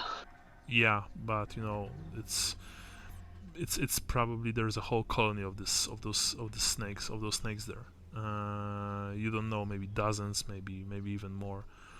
You can hear their hisses, and the sound of this of their tongues just tasting the air. It's creepy. When you reach the very top, you're being helped by the others, including perhaps Johannes. Johannes, you can see that Gustav, he's been he fell pretty badly. Maybe he has like this large lump on the side of his head, purple bruise, something like that. But he's alive, fortunately. The captain looks at you, Gustav. Well, you are one lucky man, sailor. Luck had nothing to do with it. If you say so. Was there anything interesting down there, except for the bones and the snakes? Some sort of red snake. Oh, I think that's what got our friends here. Right. Well, and the bones were mostly lizard men, and there were some giant rats down there. No, actually, sorry, there were no lizard men bones there. There were only the bones there. Mostly there were, you think, human, animal, and some of them, actually quite a few of them, belong to those giant rats, you guess. Yeah. But there were no lizardman bones there. You guess perhaps. I'm just assuming they're like giant wharf rats, or you know what I mean, like stuff I would have seen in Marienburg. You guess that perhaps the lizardmen, maybe they do not sacrifice their own. You have no idea. You don't really know their customs, of course. You tell this whole thing to the captain. He just nods. Well, anyway, it's a good thing that you emerged from this in one piece. Go see Dr. Vakliger. Make sure that she takes a look at your injuries. Right, man. Let's get out of this temple. And he said, and with that he motions for the entire search party to go to get topside, and of course few of the soldiers and sailors, maybe even you, Johannes, you carry the bodies of Big Kiss Jansen and Martin Yeah. Kampf. They of course get a proper burial outside. So please note that you've lost additional 2 sailors, Sean. Yep. Mm-hmm. You also learned that after you emerged into the camp, sometime later, maybe a few hours later, the captain orders the shaft boarded up, and also he took all of you, all those who went down to the side, looks at you, with stern look, and says, "Right, listen now. I want you to swear that you're not going to tell anyone about the rat bones. Alright? Because it could cause a panic among the crew. I don't know what those bones are, beastmen, mutants, some kind of jungle creature. All I know is what they are not. The Skaven are a cautionary tale for children. They are not real. The crew have enough real danger to worry about without giving them leave to let their imaginations run riot. That is all that I have to say. You are hereby sworn to secrecy about not talking about the rat bones to anyone in the camp. Failure to comply will be met with severe disciplinary punishment. Do I make myself clear?" I nod. Very well. Of course, the rest of the griffins and crew also nod. Johannes, what about you? Yeah, I nod. I wasn't sure if it was just addressed specifically to Gustav. He was talking to everyone, because Okay. Gustav later mentioned those bones. After that, Van der Veer Yeah. simply nods and goes on his merry way. You return to the camp, both of you, and both of you have perhaps an hour or two before you are required to do some kind of menial work. When suddenly Mother Akela approaches you. "Friends," she says, "do you have a minute?" Let's say that only both of you are walking side by side. There are no other sailors or griffins nearby. Why, yes. "Can we talk?" "Nearby," she asks, looking at you, Gustav, and at you, Johannes. You see that she's accompanied by Jan Geld, the one-eyed wastelander who belonged to Big Kiss's group, so to speak. Oh, you don't have to worry about. Actually, sorry, no, she's not saying that yet. She takes you to the one side of the camp, as far away from the captain and colonel as possible, right next to the edge of the moat. "I would like to hear from you about what happened inside the pyramid. I promise that I will keep a secret, and I vouch for Jan here. He will not tell another soul. He only wants to know what happened to his friends." She looks at you, at both of you. I look at Gustav. Well, There was some sort of snake pit down there. Right. I'm assuming it's bright red snakes. As I was being pulled up, I saw a ton of them, and I'm assuming the venom liquefies the body from the inside. It was not quick. You can see that Akala, she grimaced slightly, and Geld went pale when he heard what happened to his friends. Right. Do you stay with your group and don't go where you're not supposed to go. Right. I've heard that the old captain ordered the pit to be boarded up. He definitely doesn't want anyone to go down there. What was there except those snakes? She asks you, Gustav. bones of other people or animals that fell in and got bitten by the snakes too. Human bones? There were some. And other than that, animal bones, right? Yeah, just random animals that fell in. Alright, she says. Well, that is mighty strange indeed. What is this place anyway that is high wizardness? And she says that in a rather, you know,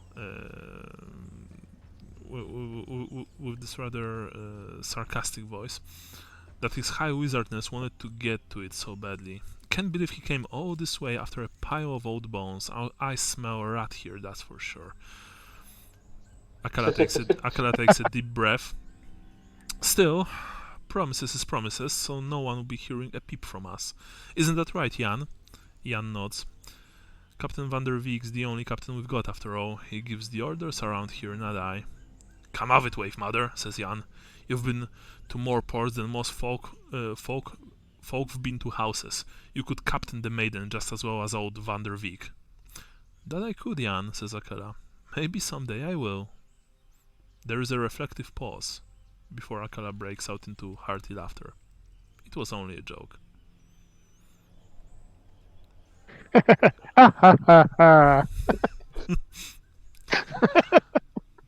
Yeah. But there's this... I look at Gustav, I'm like, oh shit. You know what ends with mutiny? Yeah. Mm-hmm.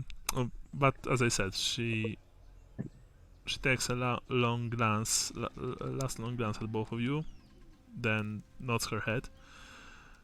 Well, it was nice talking to you, gents. I'll be on my way. Have places to go, people to speak to. Take care, both of you, and you too, Jan, she says. She smiles and then she walks away. Jan, Gelt looks at you, mumbles some kind of thanks, you guess, and then also goes his own way. You are being left alone. Are you doing anything? I don't think right this second. Yeah. I think we need to go find Lambert and Marla and see if they're okay, and let them know what's happening. Agreed. All right. By this time, I don't know if there's gonna be like a chance to roleplay this, but like any downtime, I want to try and find Bolo and learn some Stallion.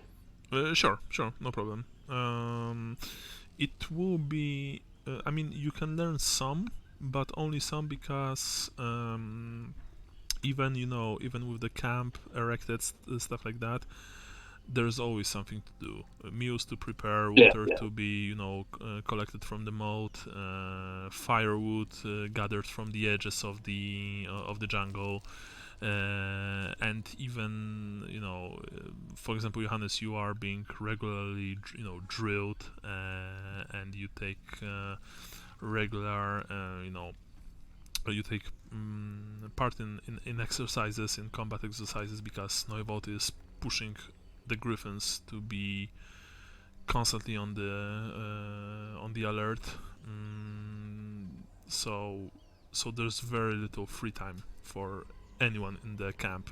Not to mention, Gustav, remember that you are still working technically for Vakliger, and there are quite a few insect bites to treat, heat strokes, stuff like that, rashes in some nasty places that we are not going to mention, which, by the way, you also unfortunately suffer from, all of you.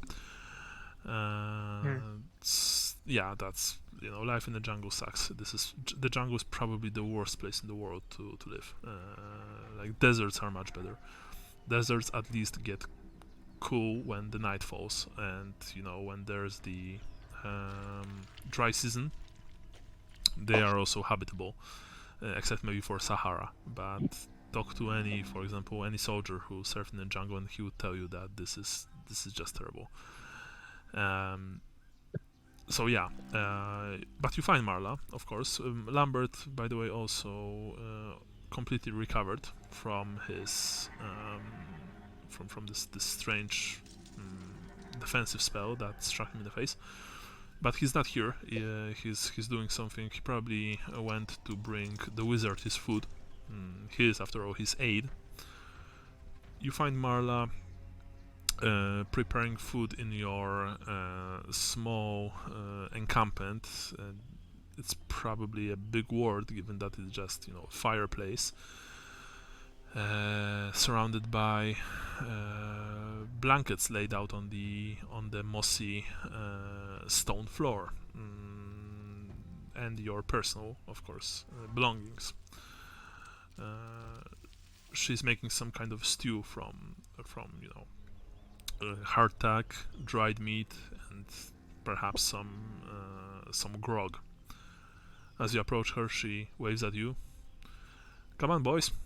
Food is almost ready. I hope that you are hungry. It's the same thing that we had yesterday," she says, "and the day before, and the day before. Well, you make it taste great, Marla. Thank you. Gustav, what happened to you? Your face. You fell? Took a spill. What? Yeah, the captain sent me in after the guys that went AWOL, and the rope broke, so I fell on my back. Oh, Shalia's mercy. I hope. And she gets up and she moves closer to you. Maybe, she maybe even makes the gesture as if she wants to hug you, but she restrains herself. But you're not broken, right? No, I'm good. Just watch for bright red snakes. They seem to be the most dangerous thing I've seen out here. Bright red snakes. All right. Well, fortunately, there are no snakes here on this plaza. She looks around herself. She looks around the place. Did you find? Have you found Keys and Clump? Yeah, I think they succumbed to some snake bites. Well, that's horrible, she says. It's not like I knew them well. I think they were convicts, right? From Rieker's Isle, I believe. But no one deserves such a fate. Johannes, you're right. You also were sent down with Gustav. No, the captain wouldn't let me go. Of course, she says. Well, come on. She produces, 2 wooden balls, and she fills them with watery stew. Come on, eat up. I know it's hot food during a hot day, but you need to gather your strength. You sit down around the fire, warm food in your hands. It's, of course, it doesn't taste very good. There are no spices, there are no herbs inside. It just, it's this, as I said, this very runny like stew. It helps keep your strength up, but it's nothing special. Still, almost everyone, it's exactly like that right now. Maybe there are a few minutes of silence as you are eating the food. Gustav, do you want to say something? I don't think so. Out of character, I don't think Gustav would think the giant rat bones are that weird. Like, maybe if he saw him standing upright, but like, yeah, as just bones, he's like, oh, that was a huge fucking rat. You know what I mean?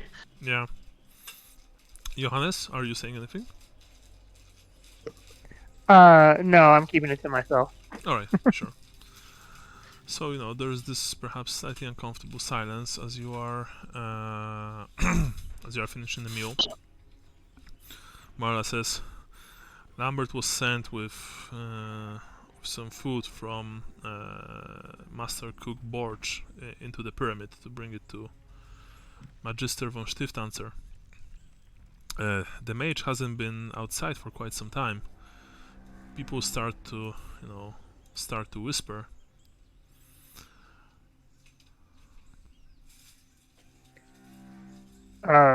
Yeah, I don't know about all that magic stuff. Maybe it just takes a long time.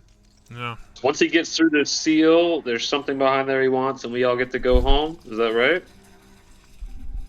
She just, shrugs her shoulders. I don't know. I don't know anything anymore. I mean, I listen to sailors talking about, treasures that they were promised, the loot.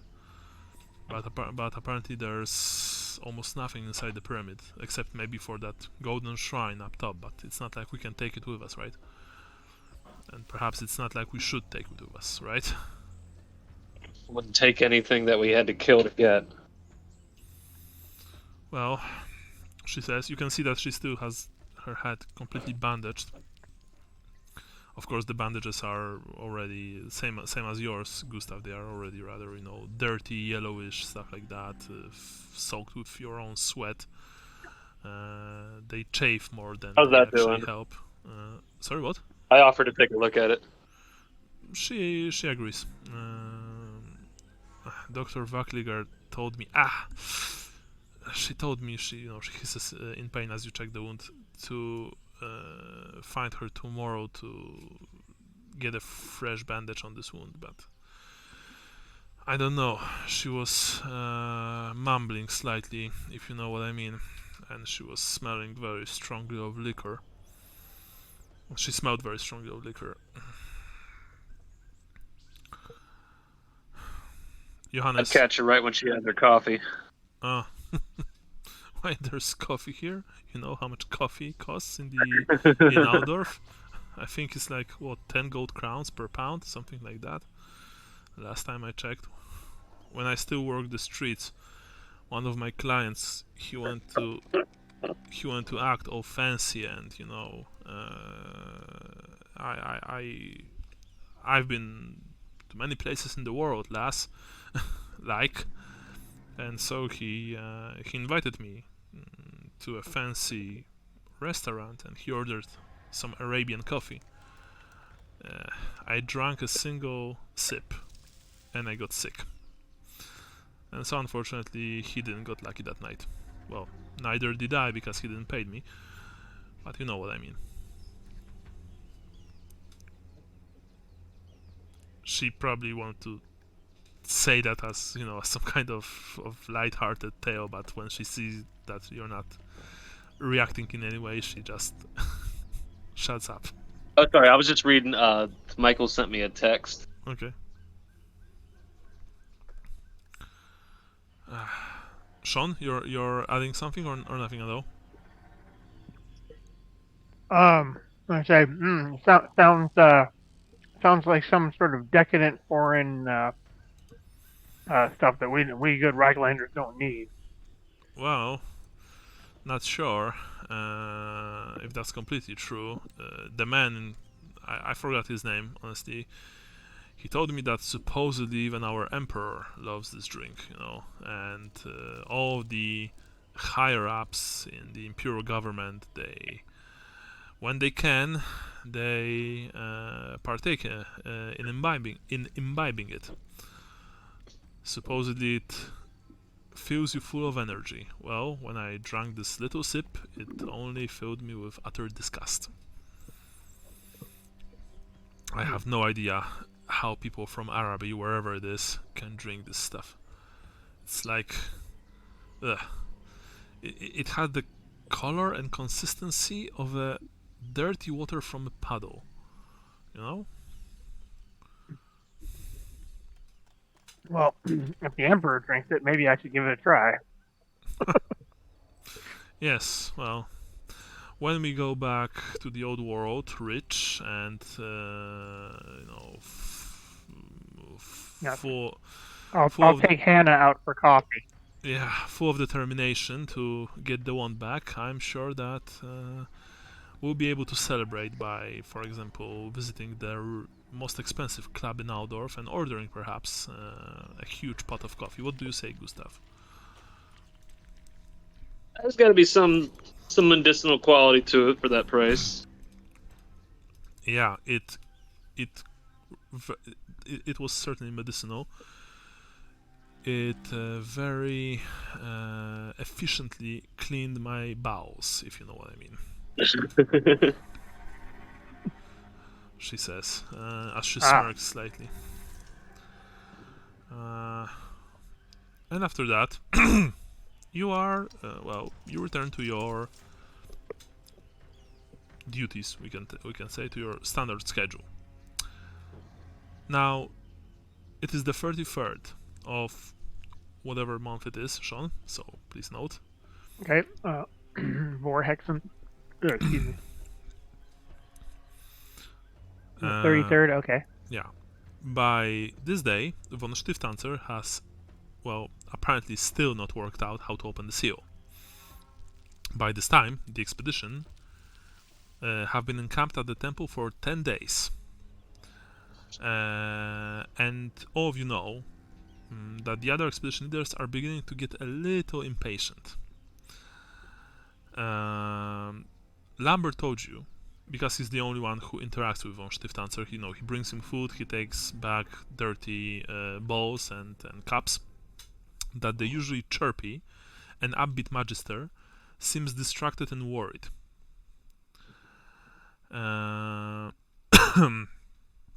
He apparently there's a rumor circulating the camp that he justifies his delays to other expedition leaders by pointing out how dangerous the wards on the seal could be if opened incorrectly. Before they make an attempt, he says, they must be absolutely sure that they have the right approach.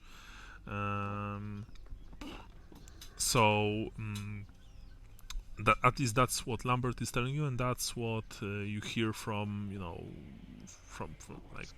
from gossiping with other sailors, and in your case, Johannes, with the Black Griffins, who are, by the way, getting especially nervous because they are mercenaries, and they've been promised, a lot of big fat loot. And so far there's practically none. So the Griffins are getting rather restless. Of course, Kono Neuwald and brothers Horst are keeping them in line. But your fellow mercs, Johannes, for the last few days, when they are sitting around campfires at night, drinking grog and eating their meager rations, the only thing that they are talking about is when we will get our gold, when we will get our precious stones, when we're going to get our riches. Now, I want all of you. This is the evening of the 33rd. I want all of you to test me perception. By all, I mean 2 of you, of course, because Michael is not here.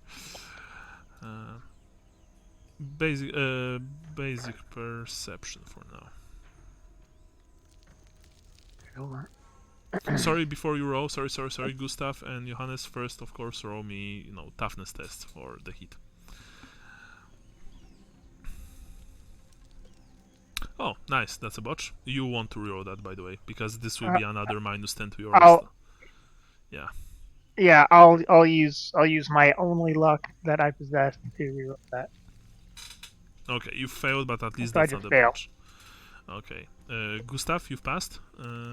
This is -10 for you. Let me check it. I believe that's a fail. Mm-hmm. Are those so is it -10 on top of the -10? No. You only get this effect for a single day. You test it every day. I'm not forcing you to test it every day, in between the scenes, right, because that would be too much. And by the way, if you are not wearing any armor, you get basic test. If you are wearing leather, -5, mail -10, and plate -20. So, and they're of course not cumulative, so you don't roll, for example, -35 if you are wearing the whole set, right?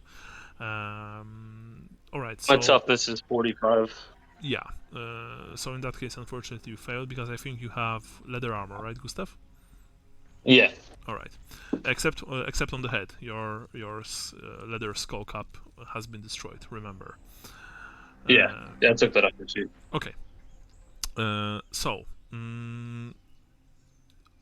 after those long days spent in front of the Temple of Tepok, there's really no shade here during the day to hide under from the sun. The air, the insects, the humidity, the strange sounds and smells of the jungle, they are all getting to you, to all of you, not just you, but the other expedition members.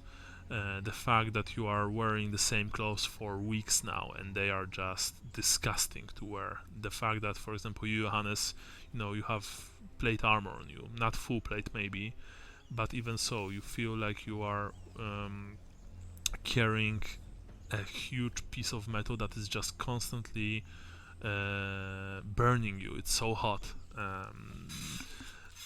The rashes and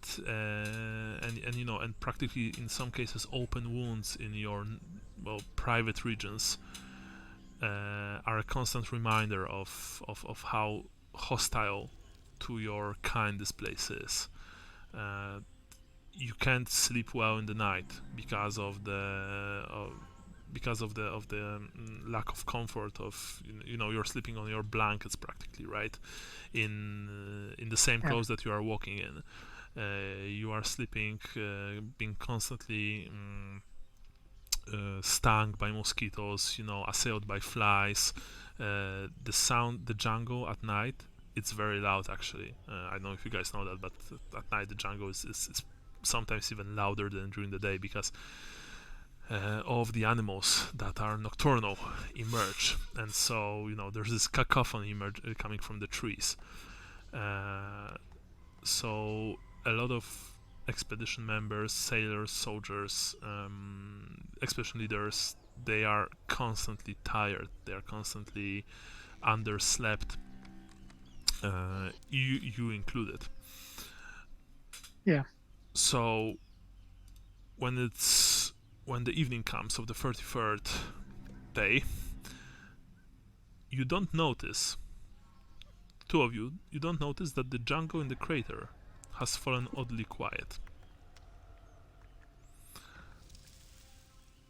Around the same time, the sentries that Colonel Neuwald has been setting in the forest report that the last watch have not reported back for the change of shift. Immediately alert, Neuwald orders the Black Griffins to ready their arms and armor, including you, Johannes. She is in the process of putting together a team to go looking for the missing sentries when she is rudely interrupted. From the steaming jungle surrounding the temple, the deep throbbing beat of drums begins to rise. With it comes the stamp of marching feet, and a line of reptilian warriors emerges from the tree line. They look like the brutish horn-helmeted creatures that guarded the lizard priest, but rather than 4 of them, there are dozens. Stone spear tips glinting in the sun behind the golden totem they carry at their head.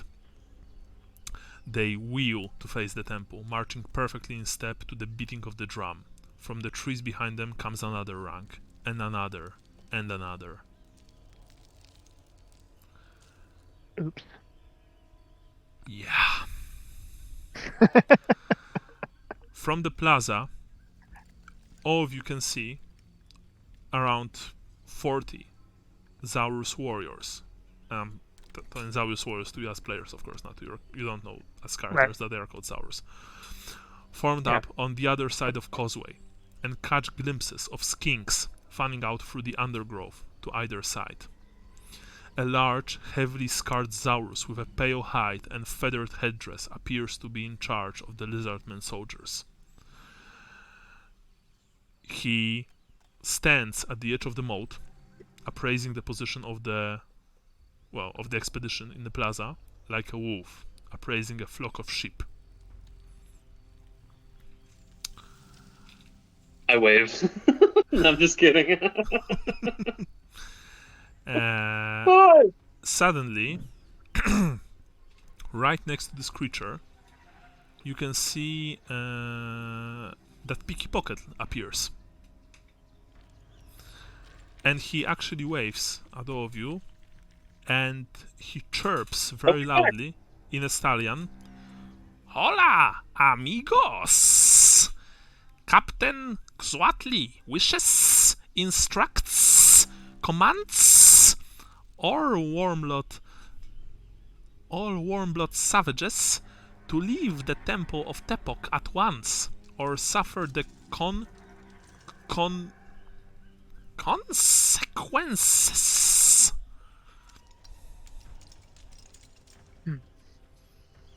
That was a very fair request. Yeah. I think we should do as they say. Yeah, of course, I don't need to tell you that, well, the sailors, of course, are also arming up, boarding axes, cutlasses, even large ship hooks that they use as improvised weapons. Kono Neuwald springs into action immediately, getting the non-combatants back to the upper levels of the pyramid and forming the Black Griffins up to defend the front steps, making the plaza between them and the causeway into a killing field for their guns. That said, when Captain Van der Beek hears what Piki had to say, he's nearby, and by the way, what Piki said was translated by Bodo, the Stallion-speaking sailor. Right. Yeah. Wait a second. He's just good. He's just good at doing his accent. Yeah. The captain looks around, then he looks at you, Gustav, and he smiles. You, lucky sailor, come here. I bite my lip and take a step up. Yes, sir. You can see that Bodo is standing right next to the captain. He was translating what Picky Pocket was saying rather loudly. Actually, he was practically shouting it out at the top of his lungs to the rest of the expedition, probably on the captain's orders. The captain says, "We need to buy some time for Colonel to prepare our defenses. You will take Bodo here, go out there, and try to negotiate with them. Buy us as much time as you can. Stall them for as long as possible." You do intend to leave, right? No, we do not intend to leave before we get our prize, sailor. You know that. That's what we came here for. Do you think that we will return with empty hands to the old world?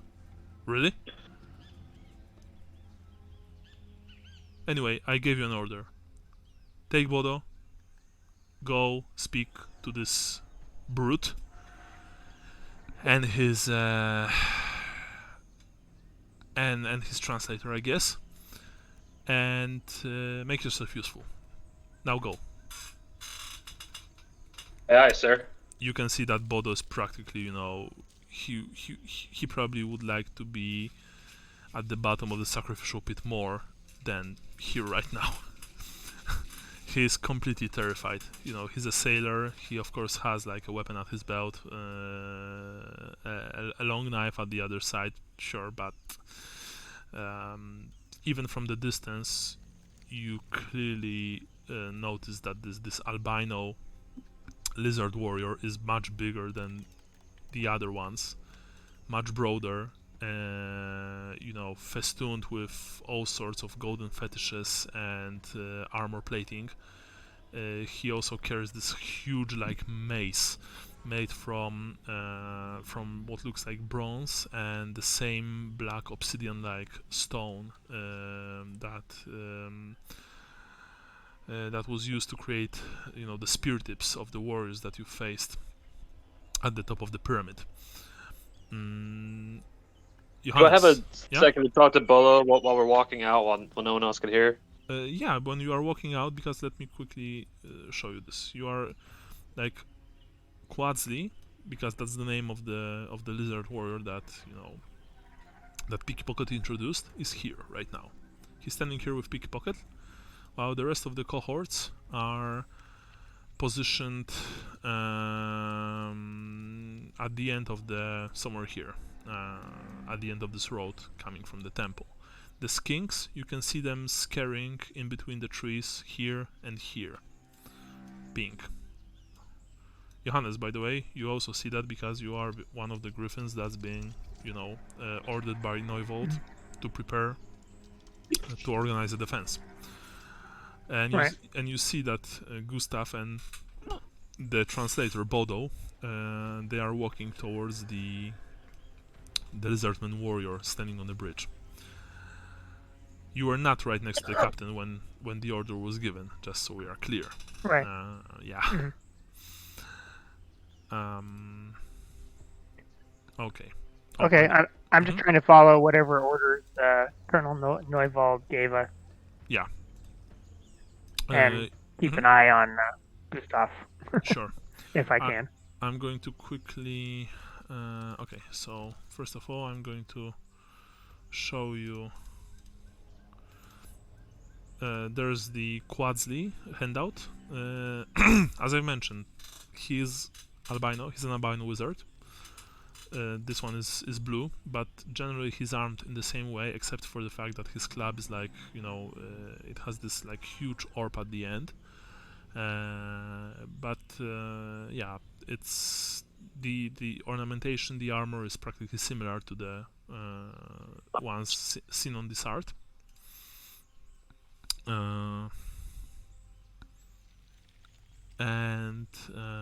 Okay.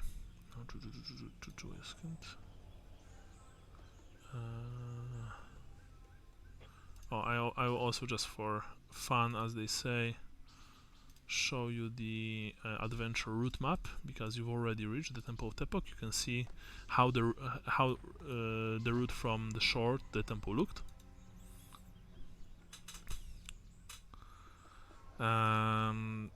Right, Gustav, you and Bodo, you walk towards the meeting point. What do you want to say to him?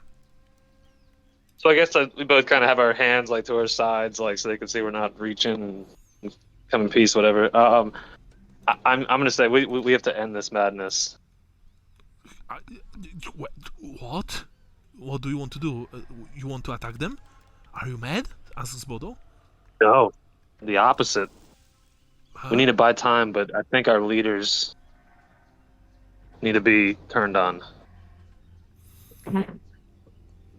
Wait, what are you suggesting? Are you suggesting mutiny?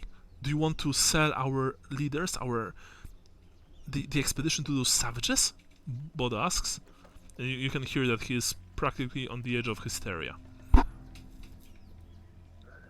Are you with me or not? I want to. Well, for now, you are asking me to betray my captain's trust, which, by the way, is punishable by death on the sea. I'm gonna try and buy time with these people, but we have to leave. You will speak, I will translate, but if you say anything that I think will be dangerous to us, I'm not going to tell them that. No way. We are supposed to buy them some time. Buy them some time, it's your job. I'm just a translator, right? Right. It's clear that this man is very afraid and he's very hysterical and he doesn't want to be here, and you also kinda told him that you want to mutiny, so to speak. At least I think so, right? Correct me if I'm wrong. Yeah. And I want that to be in the cards if need be. Sure. I just want to make sure this guy also wants to live, wants to get home. Because I don't see fighting these people, these lizard people, as a way to get home. You you walk onto the stone bridge and you approach Pickpocket and Quadzli. Actually, I think it's pronounced Quachli. You can see from up close that this is a massive creature, easily 2.5 meters tall, broad at the shoulder, heavily muscled. It has this ornate feather-like crest, the huge, heavy, serrated shield made from what looks like a shell of some huge turtle, and in its right hand it carries the aforementioned mace. It's also armored. It has a breastplate and helmet incorporated into the feather dress made from bronze, and its arms and legs are covered with golden torques and bracelets that are obviously incredibly... they are worth a lot of gold, you know that. The amount of scars that this creature has on it is obscene. Its entire posture, its entire being is made for battle. You have no doubt about this. Sure, Gaston Leroux, your one time Bretonnian friend, was a true was an epitome of a warrior, right? He was a Bretonnian knight. He wore heavy armor. He had a beautiful sword at his hip. But even so, you guess that compared to this creature, Gaston was he could probably consider a pacifist. What I want to convey is that Coatzli looks like the only thing that was made for is killing. It doesn't intimidate you with posturing.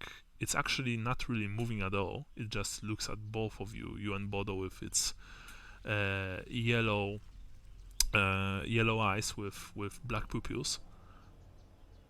But you know that standing in front of you is death incarnate. Picky Pocket, on the other hand, of course, is, as usual, small, nimble, and looking as if it's always, intrigued by something. He starts to speak, and Bodo translates.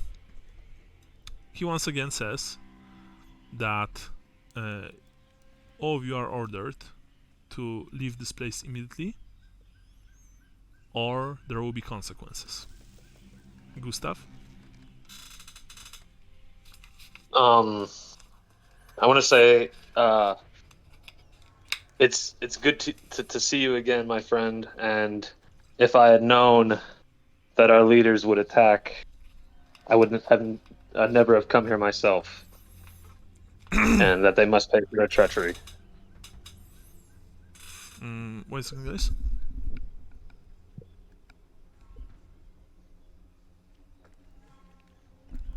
Yeah, sorry. He says, friend, you came here to desecrate the temple of Tepok, to take the remains of the venerable Zot Lalokwa. You are ordered by, and you guess that he uses the word captain not because it's actually his rank, or her because you have no idea if it's a male or female, but he uses this word so that you understand that Coatzli is actually rather important in hierarchy of the lizardmen. You are being ordered by Captain Coatzli to leave immediately, or suffer the consequences, friend or not.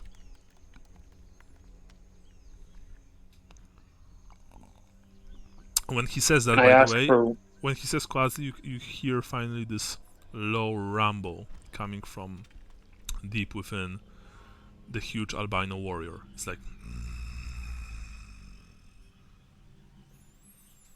When this rumble came from the lizardman's, jaw, you heard that Bodo just whimpered in pure terror.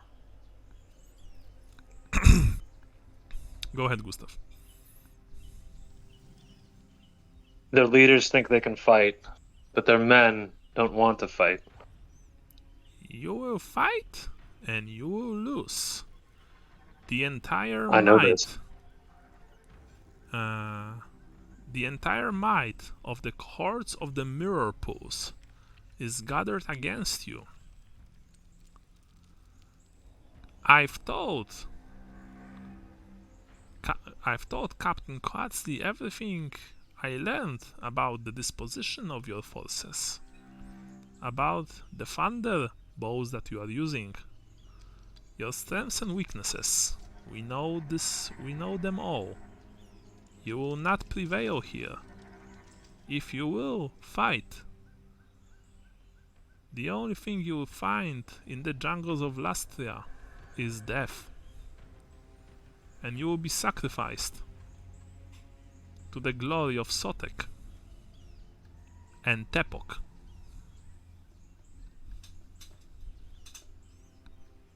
These people are fools from a place called the Empire, but I am not of them. I am from Marienburg, But you and we are are known with for them. making deals.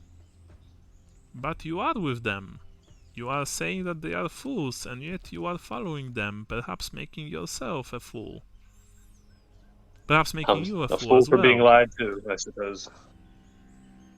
But this is of no consequence to us.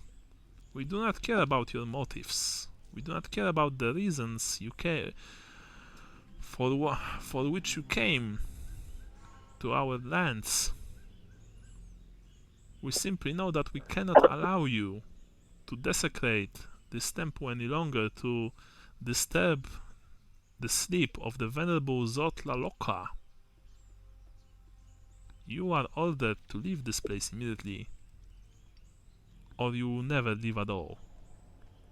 Now, what this means, Bran, is that if you wish so, you can roll me a charm test, and if you are successful, it will buy the expedition a little time. Very little, but still better than none. If you fail, well, if you botch, yeah.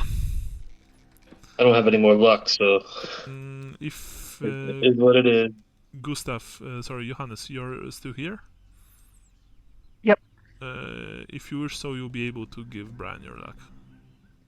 I would gladly do that, except I only had one and I used it. Okay, sorry.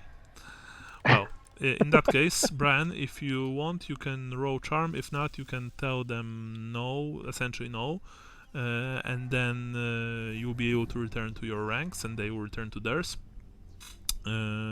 It's up to you. No, this is my amigo here. I'm gonna roll the charm test. Okay, so you roll fellowship, but remember you have -10 because of the sickness. Oh yeah, Sorry, so 44. Yeah, because of the heat. Mm-hmm. Yeah. Oh. Okay. Oh. Okay, you can use Lambert's luck. I think he has to. I don't have the heart to. Yeah, scene of like Jack Sparrow running from the natives, like to send a Scar veteran on you. Okay, here we go. Nice. Okay. Your mother was a mammal. You are warm-blooded. Ooh, snap. Yeah. Yeah. So at some point when you are speaking to Piki and you are trying to convey like your feelings towards this whole business, this whole expedition, which probably was, I guess that Gustav thinks that it was a mistake. At some point you think that you said something very bad, or perhaps Piki translated it badly, because Quadzli actually made a step forward. When he put his clawed foot down, it practically shook the ground. A loud, angry growl emerged from his throat. Bodo, of course, made a few steps back, practically pissing himself. Actually, you think that you can smell urine, but Piki chirped something very quickly, and the huge albino lizard simply stopped moving. But he's fixing you with its eyes, Gustav. And so another maybe 10 minutes passed when you are trying to to make them, like, I don't know, what would you try to say to them to stall for time? How would this look? I'd say something like, look, our leaders sent us out here to try and buy time for them to build up defenses, and your war chief here knows that can only get to a certain point before it's there's gonna be like too many losses on the offensive side trying to get past it. So just give me a window here. Like what is a good window of time?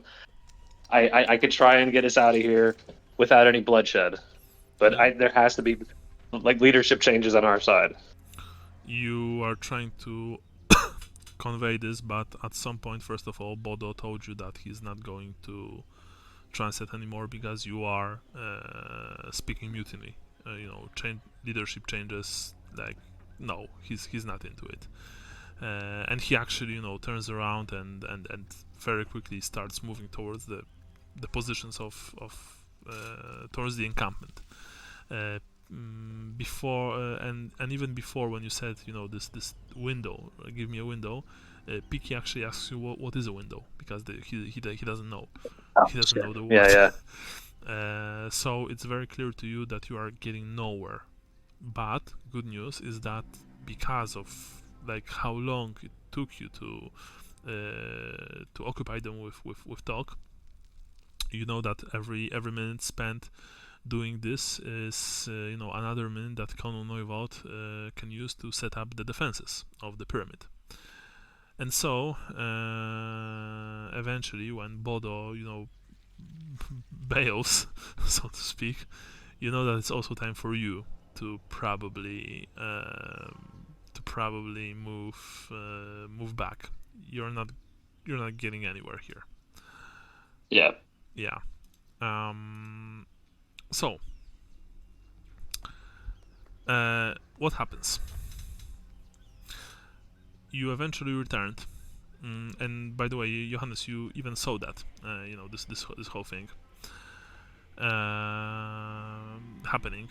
When Gustav returns from his sortie, from his diplomatic sortie, it's practically dark, and all of you know that the lizardmen will launch their attack after nightfall. Johannes, you hear your fellow soldiers, whispering that this is not good. We're not going to see them until they are upon us. The darkness is not our ally, and they can probably see in the dark. Which was certainly the plan of the leader of the lizardmen from the very beginning. Once the attack begins, and it begins, 40 Zaurus push over the causeway in a tight column, while two smaller force of skink skirmishers, roughly 30 each, swim across the moat to pelt the defenders with javelins from the flanks. Now, what I'm going to do is that I need to upload... actually, wait.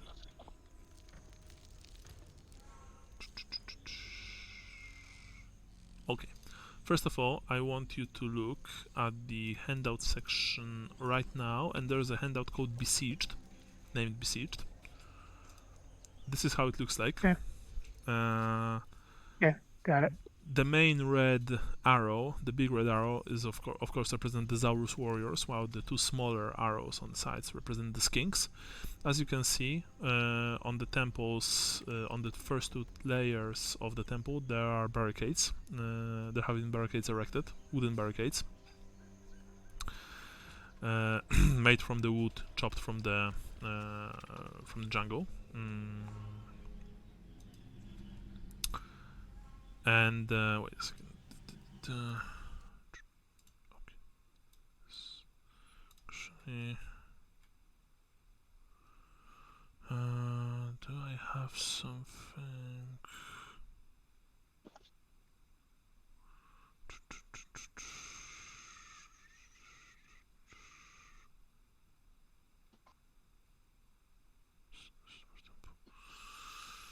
Give me a second.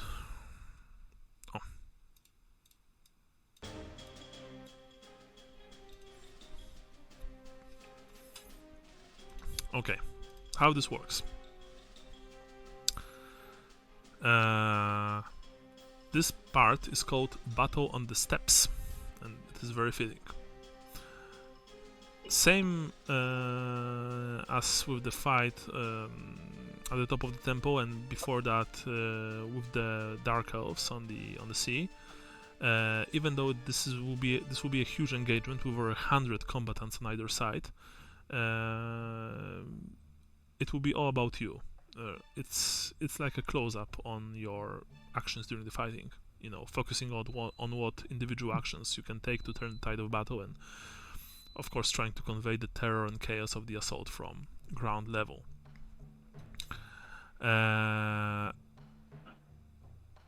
Naturally, the battle is swirling around you. Men are fighting, monsters are fighting.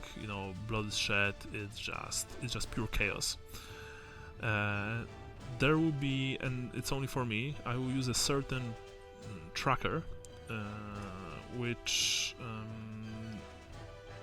will tell me eventually if you manage to succeed or fail. But of course, I'm not going to tell you anything else, anything more.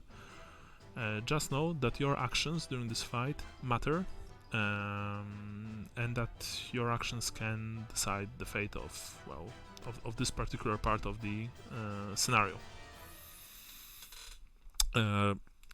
For all intents and purposes, all of you currently are at the bottom tier of the pyramid, and there is most of those there are black griffins there, of course, including you, Hannes, but also a few of the more martially inclined sailors. Gustav, you are also there. Lambert is there, and Marla is there. So you are once again rather close together. And you also. Have I gotten any XP or hit points back? Oh yeah, actually, that's how many days passed since your I think 5, 6, right? Yeah, hold on. I have it here. Hold on. I think Since 6. I fell. Okay, so if he fell on the 27th, then 1, 2, 3, 4, 5, 6 days later. You are on full heal. All of you are on full heal, actually. Okay. I'm going to upload the map, tactical map, that we are going to use. Second, here it is. But I need to reverse it for some reason. It's okay.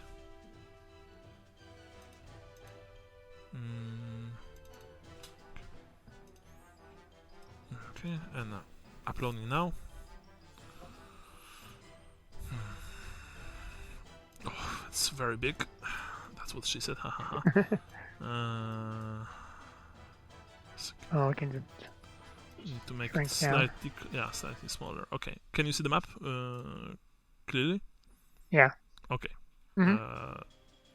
Wait, that's not good. I made a mistake. Sorry. Okay, now it will be just. Yeah, now it will be fine. It was upside down. Oh, okay. Now it's fine. Okay. Yep. Right. Okay. So, as you can see, this is the tactical map that we are using. There are those funny brown things are barricades. The greenish glyph-like area is, of course, is the plaza. And there are first two tiers of the pyramid here represented. So, how this works? It takes the huge hulking warriors 3 combat rounds to cross the plaza and assault the steps. Those of you with ranged weapons can fire in this time, if you wish, starting at a range of 24 yards. Unfortunately, since Quatsi waited until nightfall because Pickpocket told him about that you are using firearms, missile attacks at ranges longer than 16 yards receive an additional -10 penalty. Okay. So, of course, first Colonel Neuwald yells, "Gunners, ready! Fire!" She practically orders her men to fire almost fire as soon as possible when the enemy get in range. So, Sean, you can spend. You don't have rapid reload, right? I do. You do. Okay, so that is. Yeah. So you probably have. I got it last session. So you'll probably be able to actually fire 2 shots. Let me quickly see. Okay, I thought I was just gonna be able to shoot and reload in one turn, so I'd be able to shoot the No. next turn. No. Unfortunately not. Normally you spend 2 rounds to reload a handgun, but rapid reload halves this. So you spend a single round to reload, which means that you can fire, reload, and fire. So you have 2 turns, 2 full turns to fire. You don't have to, because remember, gunpowder weapons jam on, I believe, now 90%. Because of the humidity. Yeah, no, I definitely want to fire. Okay. So I'll just subtract 2 ammo.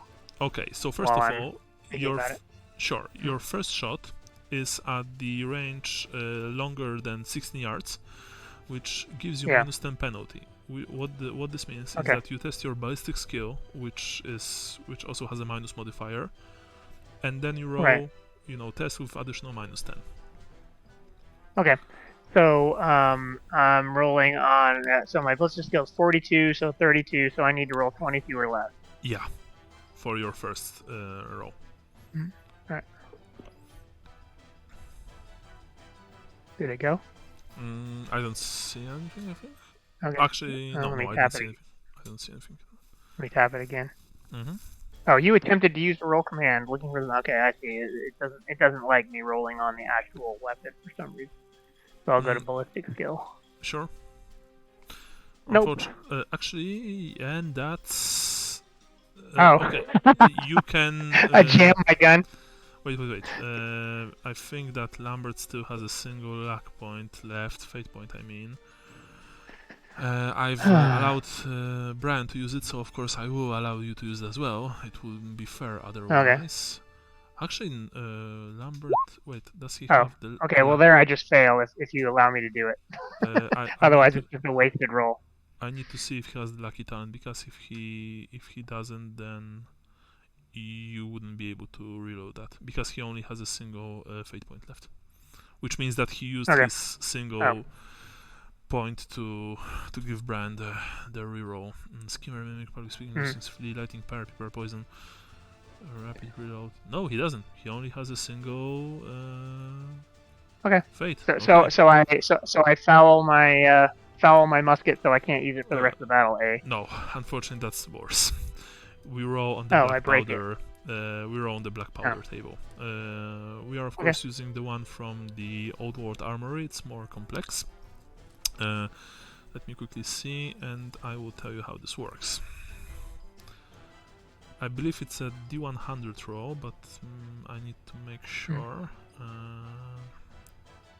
need to find it first. Okay, here it is.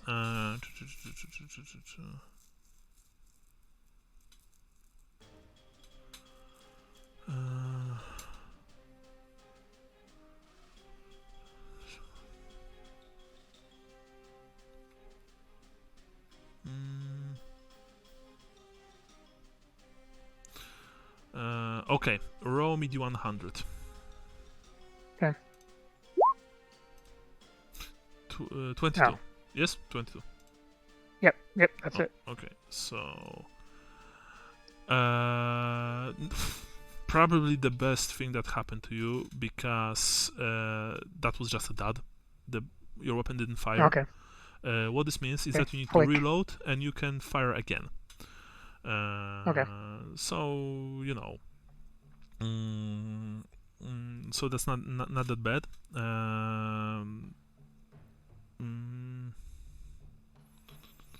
Second.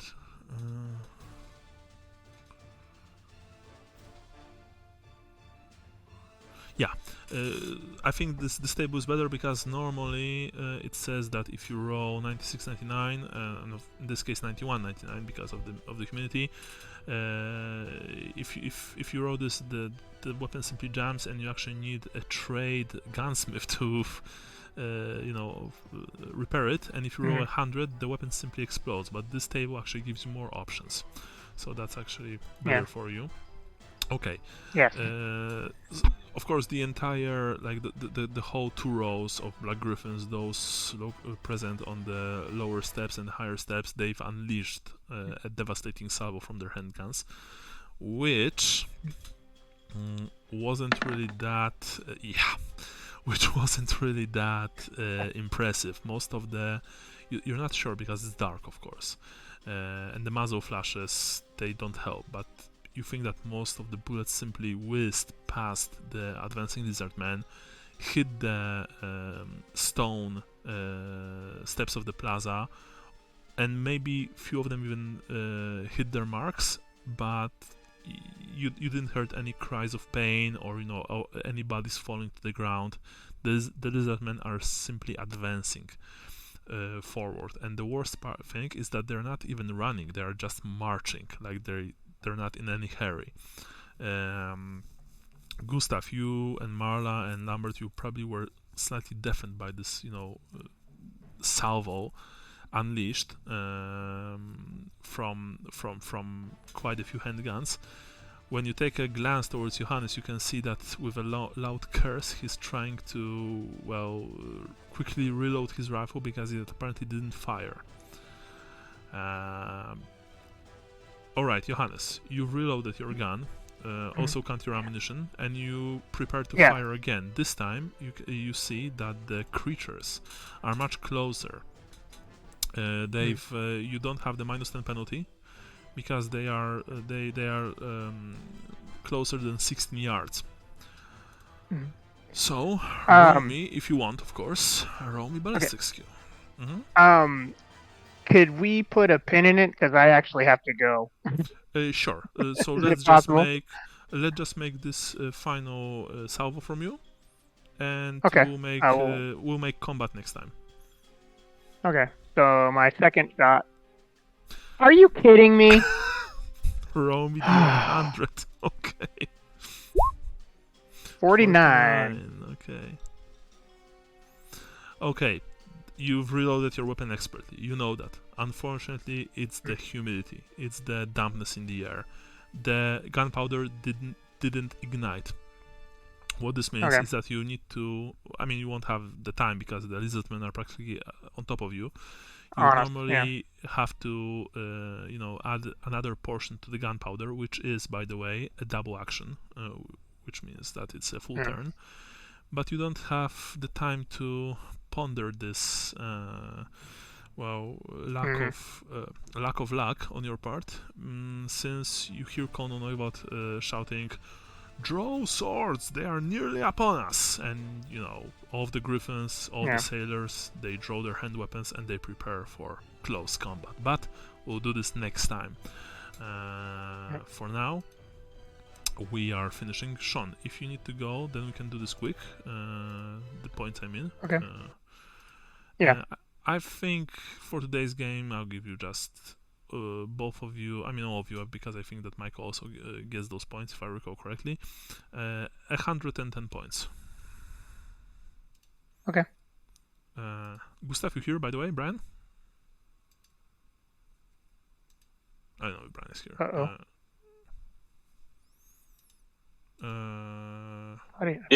was just muted. Okay. Okay. Sure. So both of you get 110 points. And so next time is 30th, all right, or not? 30th of November. Double check. I should be okay. I think so,